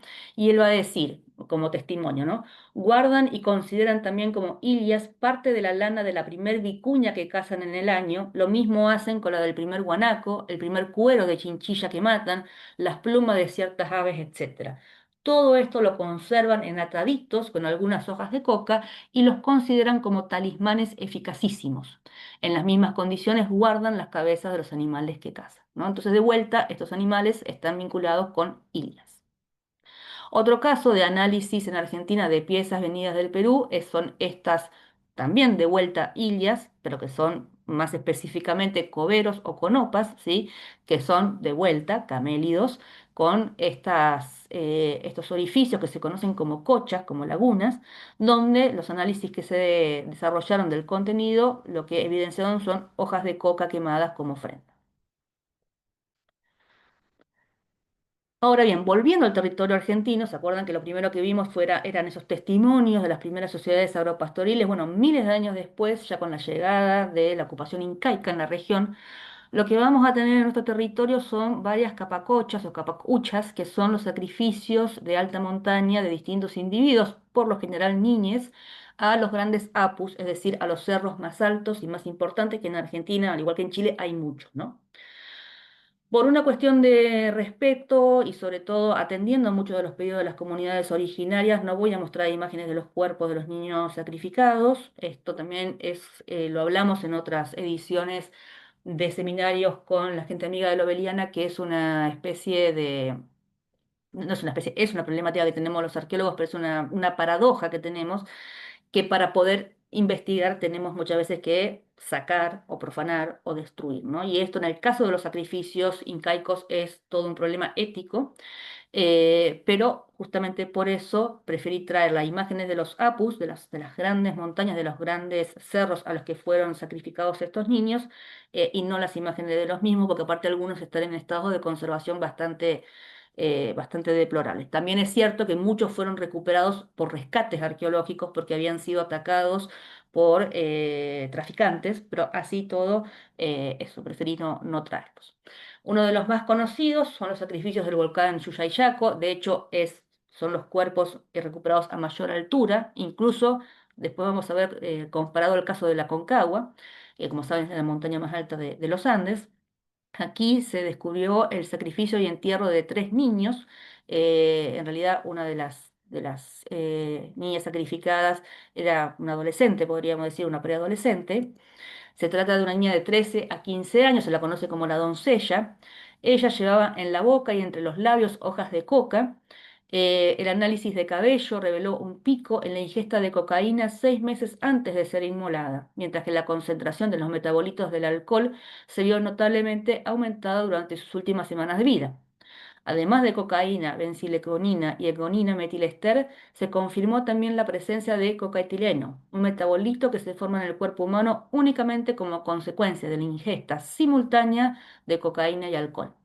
Los otros 2 niños tenían también evidencias de coqueo con acullicos en su boca, ¿no? Incluso se encontraron también restos de chita o schista, ¿sí? Que la mencionaba también Estelina, pero en estas regiones, y después la vamos a ver más en detalle, la schista también es hecha de distintas plantas, no es tan presente la que está hecha de conchas o valvas, sino que es más abundante la que está hecha de cenizas de plantas. Entonces se encontró un pedacito de schista también y algo que va a ser muy característico en estas capacuchas de altura es la presencia de chuspas, que son estas bolsas donde se lleva la coca, incluso actualmente, rellenas de hojas de coca y en este caso cubiertas con hojas de guacamaya, ¿no? Otro caso es el del volcán Incahuasi. Fíjense también siempre la altura, ¿no? Son todos pasando los 5.000 claramente, pasando los 6.000, ¿no? De bastante altura. En este caso no se encontraron restos de sacrificios humanos, pero sí algo que también es muy característico de las capacuchas, que son estas pequeñas miniaturas, ¿sí? Son así chiquititas, hechas a veces en espóndilus, a veces en metales preciosos, ya sea humanas o de camélidos, ¿no? Y que están por lo general ricamente ataviadas. Y son los dobles, ¿sí? Los dobles materiales de los personajes, de los niños o de las personas sacrificadas, al igual que de los animales, sobre todo de los camélidos, ¿no? Y acá lo que hay es esta chuspa, fíjese que distinta a la anterior que veíamos, esta está hecha con chalas de maíz y con fibra animal y también rellena con hojas de coca. El otro caso es el de la Concagua, pero en este caso, fíjense que donde se encuentra el sacrificio de un niño de 7 años no es en la cumbre, sino que es en una plataforma un poquito más abajo, en los 5.300 metros. Aquí se dio el sacrificio y entierro de un niño de 7 años, pero que no se obtuvieron evidencias de consumo de hojas de coca. Igual los análisis realizados también en el caso del niño de Aconcagua fueron hace muchos años. Hay que tener en cuenta también que a veces las técnicas de detección de alcaloides de esas épocas no tenían el grado de resolución que tienen hoy en día, porque han avanzado las técnicas de detección, pero así todo no se detectó, se buscó y no se vio el consumo de hojas de coca. Y en otra capacucha, en este caso del Nevado de Chuscha, en Catamarca, que es también una niña, también de 6 7 años, tampoco se encontraron restos de coca. Esto para que no se crea que siempre los niños sacrificados en capacuchas consumieron, como en el caso de la doncella, ¿sí? Del Lluyayaco, coca y alcohol, ¿no? Ahora, en el caso del niño de la Concagua, lo que sí se encontró estaba dentro de sus envolturas y había un vómito junto a él, restos de ají, de maíz y de plantas indeterminadas. Y esto es importante porque el ají y el maíz también son plantas sagradas en los Andes, ¿no? Entonces, eh, lo que pensamos o lo que piensan sobre todo los especialistas en estos temas es que cada sacrificio tenía su razón de ser particular y cada cerro, cada apu, que es algo que ocurre actualmente, tiene su carácter, tiene su personalidad, tiene sus gustos, y los sacrificios iban acorde a ello, ¿no? Para poder siempre agradar a estos apus, que son los dadores de vida, los dadores de agua, los sostenedores de las comunidades humanas y más que humanas de estas regiones. Lo que sí, y fíjense qué interesante, esto que yo les decía que en las capacuchas siempre están estas pequeñas figurinas, estos dobles de gran importancia, sea de humanos o sea de camélidos, hechos en oro, en plata, en espóndilus. ataviados, ¿no? El grado de detalle de las ropas y de los tocados es realmente llamativo. Y llevan, lamentablemente conseguí solo una imagen en blanco y negro, estas pequeñas chuspas, fíjense, estos son 3 centímetros, una cosita chiquita así, y adentro, si hicieron análisis, tenía un polvillo, y ese polvo eran hojas de coca trituradas, ¿no? Entonces, la importancia de la presencia de la hoja de coca, si bien puede ser que lo que para nosotros sería como lo más destacado, que es el sacrificio de los niños, quizás no está ahí, sino que está en los acompañamientos de estas miniaturas, de estas hilias potentes, siempre presente en las capacuchas de altura. Y hasta ahí es la evidencia arqueológica que tenemos en Argentina. Entonces, para completar un poco todas estas pequeños trayectos, un poco entrecortados, pero estos atisbos de lo que veíamos entre llamas, felinos, sacrificios de personas, sacrificios de animales, la presencia del guano, la presencia de las ilias, entrar en el mundo etnográfico actual del noroeste de Argentina. Le voy a presentar brevemente un trabajo que realizamos junto con Francisco Pasarelli y con distintos alumnos de la carrera de antropología durante 10 años en una comunidad aborigen llamada Huachichocana, en el altiplano jujeño, ahí ven la ubicación, donde consumen hoja de coca como muchas comunidades indígenas de la región que compran y traen desde Bolivia, como decíamos antes, ¿no? Ahí tienen un poco una imagen de la distribución de esta comunidad. Es una zona de quebradas y de altiplanicie, ¿no? Ahí es una de las imágenes en la zona del altiplano, ¿sí? de la comunidad. Y estos son las partes más bajas, donde están las chacras, donde cultivan papas, habas y crían también a sus animales, tanto en la parte más alta como en la parte más baja. Como les decía, en Argentina, bueno, la coca se trae de Bolivia, pero lo que sí es de factura local y hay una gran diversidad es de las yistas o yiptas, que son estas pastas de acompañamiento para mascar la hoja de coca y obtener, no solamente extraer mejor los alcaloides, sino hay cuestiones de gusto, de sabor, de combinaciones bien particulares, ¿no?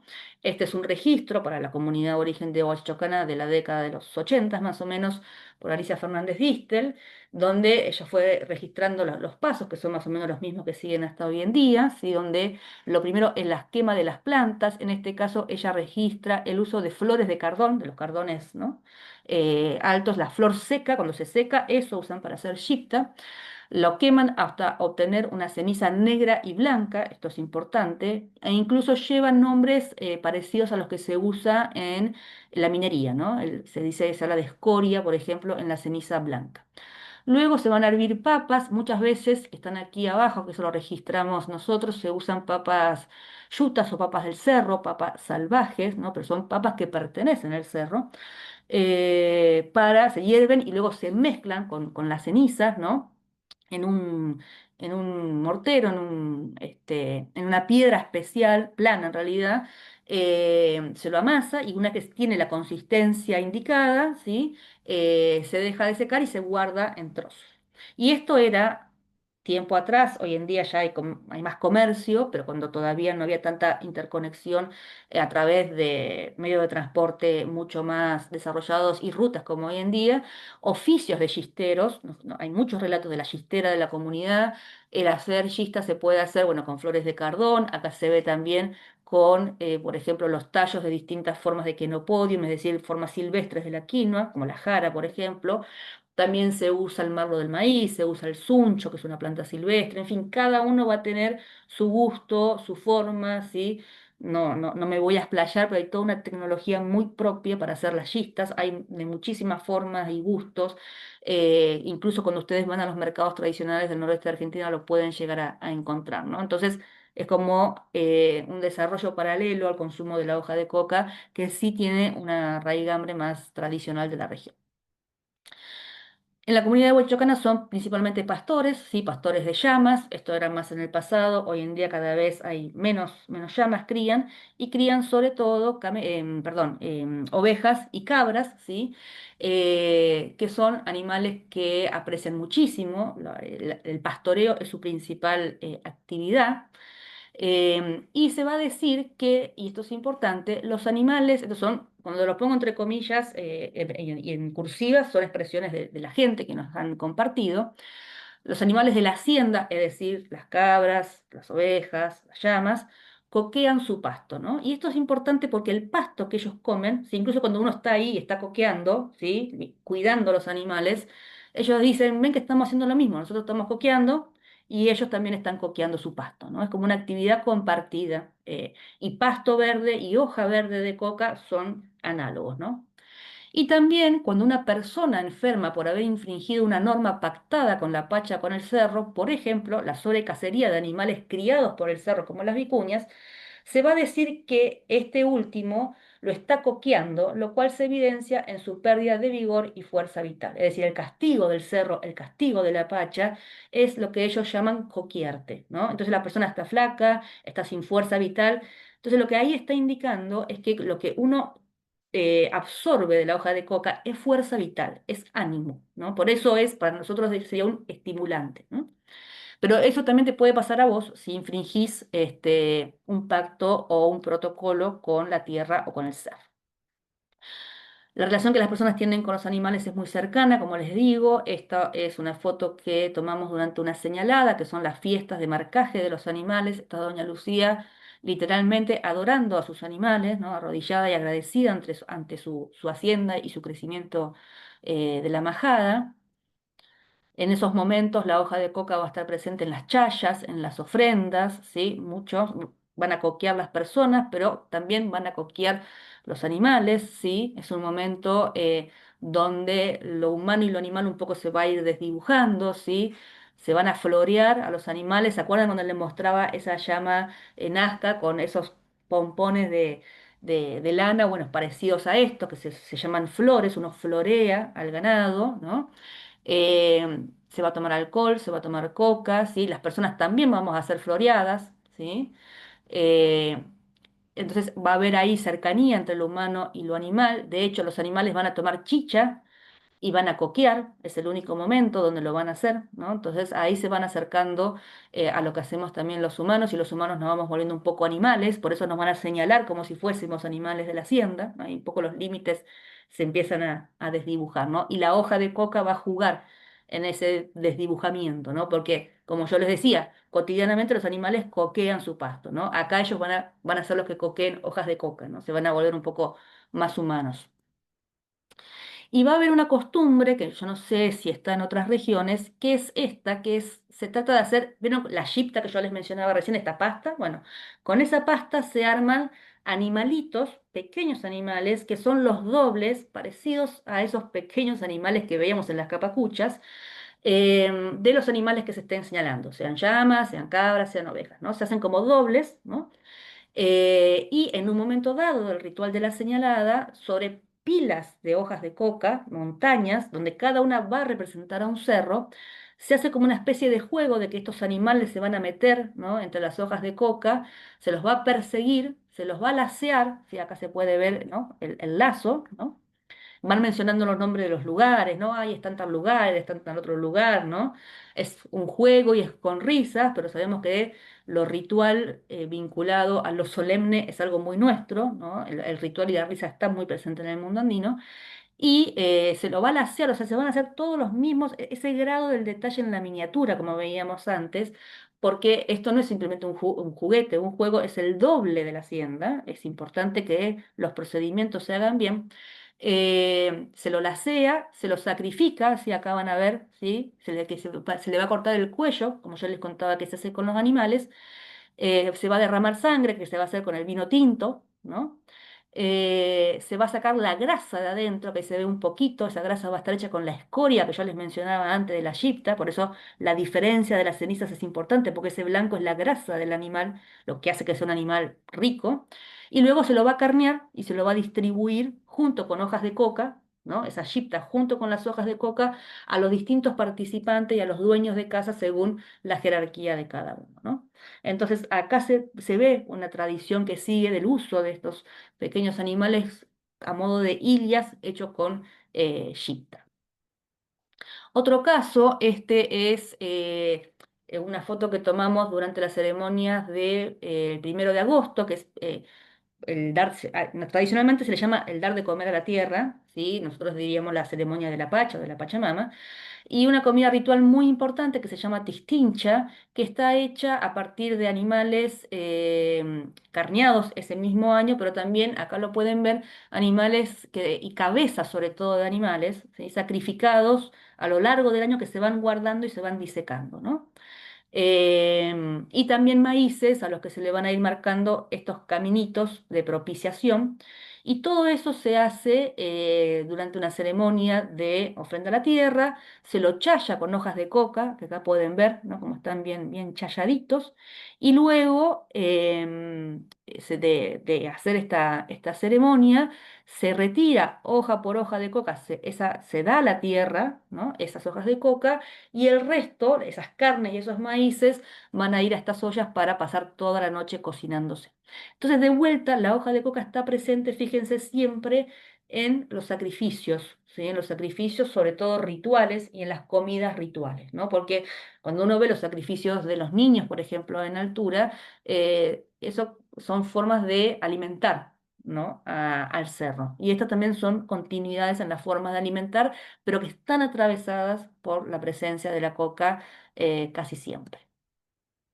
En la comunidad de Huachachocana, y este es un caso bastante singular que nos tocó estudiar junto a Francisco Pasarelli, em, que yo no encontré muchos análogos, salvo en Chile, de esta costumbre, así que me quiero detener un poco en ella.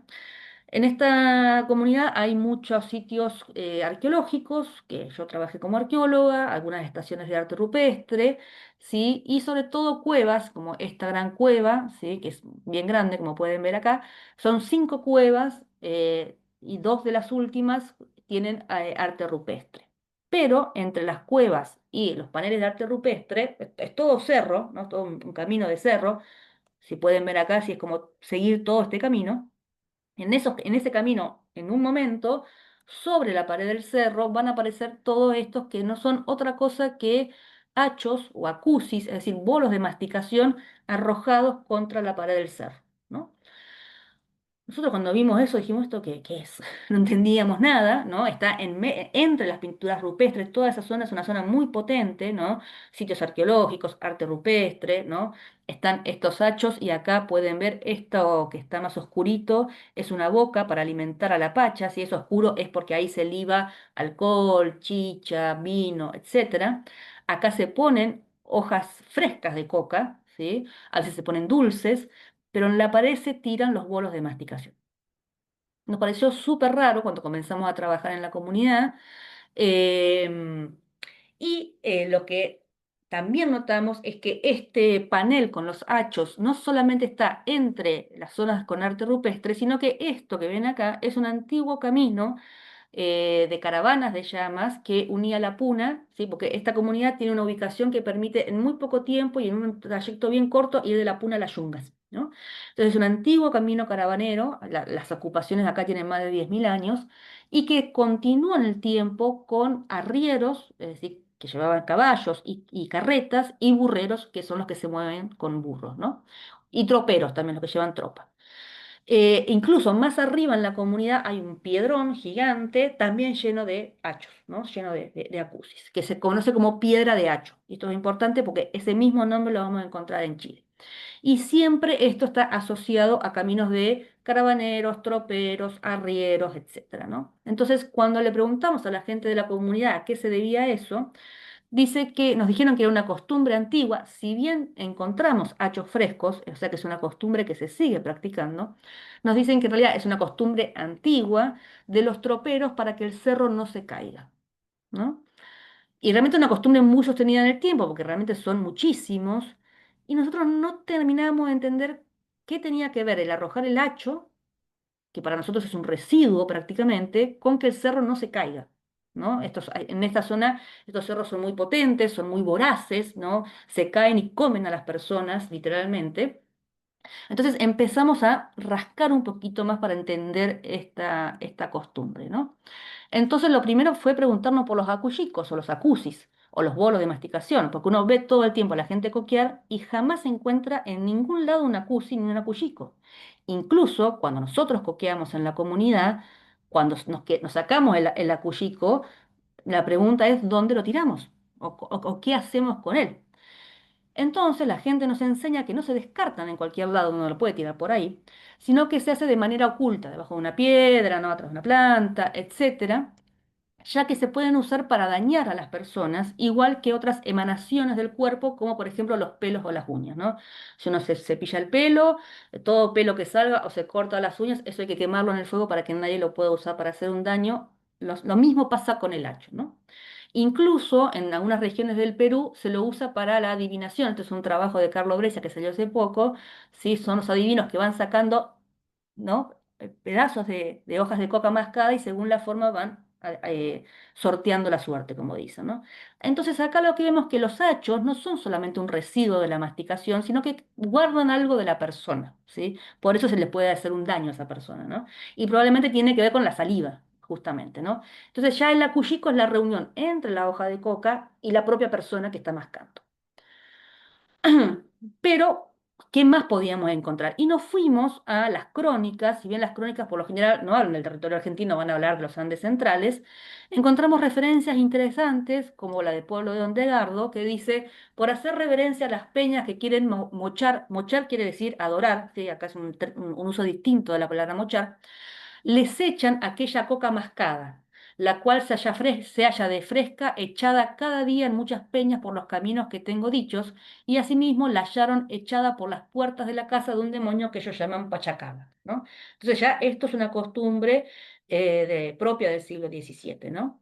Y en el diccionario de Bertonio encontramos de Aymara, encontramos la palabra tancaña, que significa pegar cebo, coca y otras cosas en lo alto de la peña, por dentro de donde duermen, por superstición, para que no se les caiga encima. Fíjense que lo mismo que nos está diciendo la gente hoy en día, y no significa pegar otra cosa, sino supersticiosamente. Entonces dijimos, bueno, esto tiene claramente una tradición mucho más profunda de la que estábamos pensando, ¿no? Que era una costumbre del siglo XX.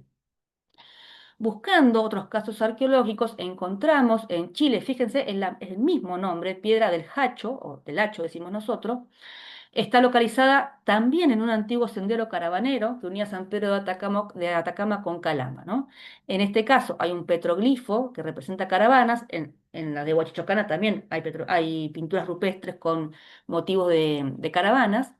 Y encima hay ofrendas de acullicos, ¿sí? También lanzados y adheridos a la cornisa sobre estos petroglifos, como ocurre actualmente frente a las zapachetas junto a los senderos caravaneros. Y en Argentina, en algunos lugares, por ejemplo, a mí me ha pasado de ver en Salta, en las cumbres, ¿no? En las abras donde están las zapachetas, la gente escupe el hacho, porque el hacho se puede sacar, ¿no? Con los dos dedos y tirar, o ¡puf! Directamente escupir, ¿no? Entonces, cuando uno pasa por esas apachetas, a mí me ha pasado sobre todo estando en la parte de atrás de las camionetas, que un amigo me dijo, cuando lleguen a la pacheta, agachate, y yo no entendía por qué, es porque la gente, la camioneta no para, directamente se da vuelta y escupe. Entonces, si uno está en el medio, se puede ligar un hachazo en la cara, ¿no? Entonces, es una costumbre que sigue hoy en día, sobre todo con las apachetas, pero a nivel arqueológico está muy ligado a los caminos caravaneros, al tránsito, ¿no? A los espacios de tránsito. Otro caso que está muy cerca de donde estamos trabajando nosotros, ahí en Huachichocana, esto es en La Puna, pero de Salta, de la provincia que está un poquito más abajo al lado. También es una cueva de gran tamaño, también tiene motivos ligados al caravaneo de llamas, ¿no? También es una zona de paso, de tránsito.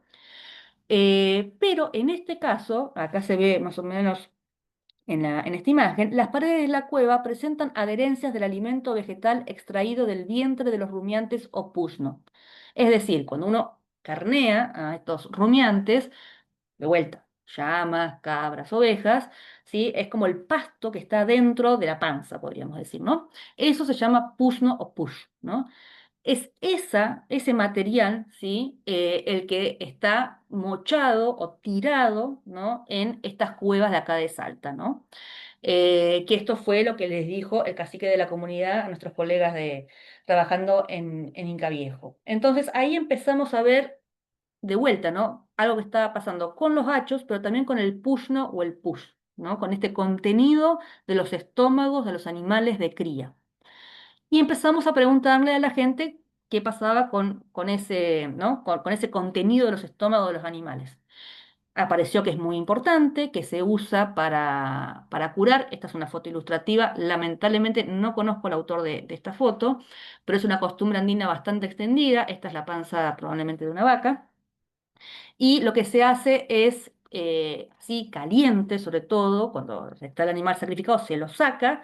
Y a los niños que están ahicados o asustados, ¿sí? Que tienen un problema de justamente caída del ánimo, ¿no? O pérdida del ánimo, se los mete adentro de estos estómagos untados con todo este pus, ¿no? O pus en su cuerpo y ahí se curan, ¿no? Incluso se los embadurna bien y se los deja por días, ¿no? Hasta que se seque y después se bañan y con eso se curan y se les restituye el alma al cuerpo. Entonces empezamos a ver que este contenido del estómago de los animales era un poquito más importante de lo que nos parecía. Y lo que vimos que la gente cuando carnea, no digo todos los días, pero de manera más o menos cotidiana a sus animales, a esto que le llaman push, nosotros trabajamos, le dicen push, eh, lo colocan en un balde, un tacho, que de hecho se llama pushnero, es decir, es un tacho específico para este contenido, y luego se va a vaciar siempre en un mismo lugar, ¿sí? Y al vaciarlo siempre en un mismo lugar por acumulación, lo que se va a formar son estas especies de montículo, como de apachetas, ¿sí? Que fíjense, está al lado del corral, ¿no? No se tira en cualquier lado, de vuelta, lo mismo como el hacho, no se tira en cualquier lado. Y acá, en este mojón, en este morro, va a ser el lugar, esto es lo que nos dice la gente, donde están todos los finaditos del corral, es decir, todas las almas o los ánimos de los animales sacrificados de la hacienda. ¿M? Entonces, de vuelta, este contenido, así como veíamos del caso del hacho, tiene una importancia ligada a la vitalidad de los animales. Fuimos de vuelta a los diccionarios coloniales, así como buscamos lo del hacho, buscamos lo del push, ¿no? Y dice el ichu o paja que está en el vientre de los animales por digerir. Perfecto. Pero fíjense esto, dice Pusnumpi tusaña, perdón por la pronunciación, pero no lo aymara, es la acción de escupir el carnero con este ichu indigesto cuando se enoja. Ustedes saben que estos animales escupen, así como forma de defensa, y eso que escupen es un poquito de pus que sacan del estómago. Fíjense que es la misma acción que hacen los humanos cuando escupen el hacho, que es una cosa que está en el medio, no es ni la hoja fresca de la coca, ni tampoco es el desecho absoluto como el caso del guano, ¿no? Acá volvemos al tema del guano. ¿Por qué? Porque para cualquier persona que trabaja en los Andes, sabemos que el guano de los animales es muy importante. Es un fertilizante indispensable para el cultivo y también es una fuente de calor, es una fuente de combustible, ¿sí? Es muy, muy importante. Y hay una etnografía que es muy clásica, que es de Catherine Allen, y Allen nos va a decir, va a trazar en realidad un punto de conexión entre la coca y el estiércol o el guano, en tanto ambos poseen hampi, es decir, poderes curativos. ¿Vieron que lo que yo le mostraba recién, que se cura metiendo al niño dentro de la panza del animal? Bueno, también se puede curar con guano. Gracias a su potente SAMI, ¿sí? El guano es hampi para las papas, por ejemplo, ¿no? Entonces el excremento tiene un poder transformativo como fertilizante y combustible, lo que les decía recién. El cuerpo del animal que produce estiércol a través de su proceso digestivo y excretorio logra un tipo de transubstanciación, ¿no? Entonces, fíjense cómo Allen hace un punto de conexión entre la hoja de coca y el guano, ¿no? Que era un poco lo que estábamos viendo antes cuando veíamos el tema de la taxidermia de los animales. ¿Se acuerdan que les dije acá también esto lo vamos a volver a ver más adelante, ¿no? Entonces, ¿qué pasa? Lo que nosotros pensábamos es lo siguiente. Por un lado está la hoja de coca o el pasto fresco de los animales, que es todo vida, ¿no? Es una potencia de vida fresca, verde, fértil. El otro extremo es el guano, incluso la palabra guanui quiere decir, viene de muerte o de pudrición de la muerte, y es la potencia de la muerte. ¿Sí? Hay una potencia de vida y una potencia de muerte. Pero, ¿dónde están los acusis y el pushno, ¿no? En una posición justamente intermedia, ¿sí? No es ni la hoja fresca y el pasto fresco, ni es el guano ya podrido y muerto, ¿no? Es un punto intermedio que está transitando dentro de los cuerpos de los animales y de las personas, está entre la vida y la muerte. Es un término medio de la vida humana y de los animales criados por los humanos, ¿sí? Entonces, lo que concluíamos con Francisco, sobre todo esto es un trabajo que ha salido de la cabeza de Fran, es que si el acusi y el push constituyen un término medio, o sea, una metonimia de la vida humana, entonces lo que se ofrece a los pasos del paisaje es una parte de la persona. ¿no? Porque la pregunta era, ¿por qué estaban estos hachos para que el cerro no se caiga, ¿no? Entonces, cuando yo ofrezco el hacho, ofrezco una parte de mí como persona. Los pasos o las puertas en el paisaje, los estrechos, las minas, las cuevas, las bocas de la Pacha, no son azarosamente los lugares más peligrosos. ¿Sí? Estos lugares son famosos por su peligrosidad. Lo son porque reclaman vidas de este lado del mundo. Es decir, te comen, se cae y te come. Escupir el acusi, es decir, la coca mascada, constituye la posibilidad de ofrecerse como comida, pero sin morir en el intento, ¿no? Es una ofrenda parcial. El ofrecer parte de la propia vida y no solo la vida o la muerte absoluta de las hojas de coca o del guano, ¿no? Que los acusi o ese suerte de push esté luego deshidratado y duro, ¿no? Porque habrán visto que después tiene el color del cerro, ¿no? Porque se seca y se endurece y como una parte del cerro deshidratados y duros en las piedras, tal vez sea la señal de que las peñas nos recibieron como ofrendas y nos dejaron pasar, ¿no? Y por eso nos está cayendo. Entonces, bien, gente, ya con eso me despido. La idea fue mostrar cómo las hojas de coca se encuentran entramadas en el actual territorio del noroeste argentino desde hace siglos, sosteniendo y potenciando relaciones de crianza mutua entre humanos, animales y seres potentes como la pacha, el cerro, los grandes apus. Su rol ha sido y es esencial para sostener los flujos vitales de las formas del buen vivir y el buen morir en la comunidad ampliada de seres sintientes que vuelan el espacio andino de nuestro país. Muchas gracias. Wow, muchísimas gracias, Verónica, o muchísimas gracias, Estelina. Qué gran información y presentación que nos compartieron hoy.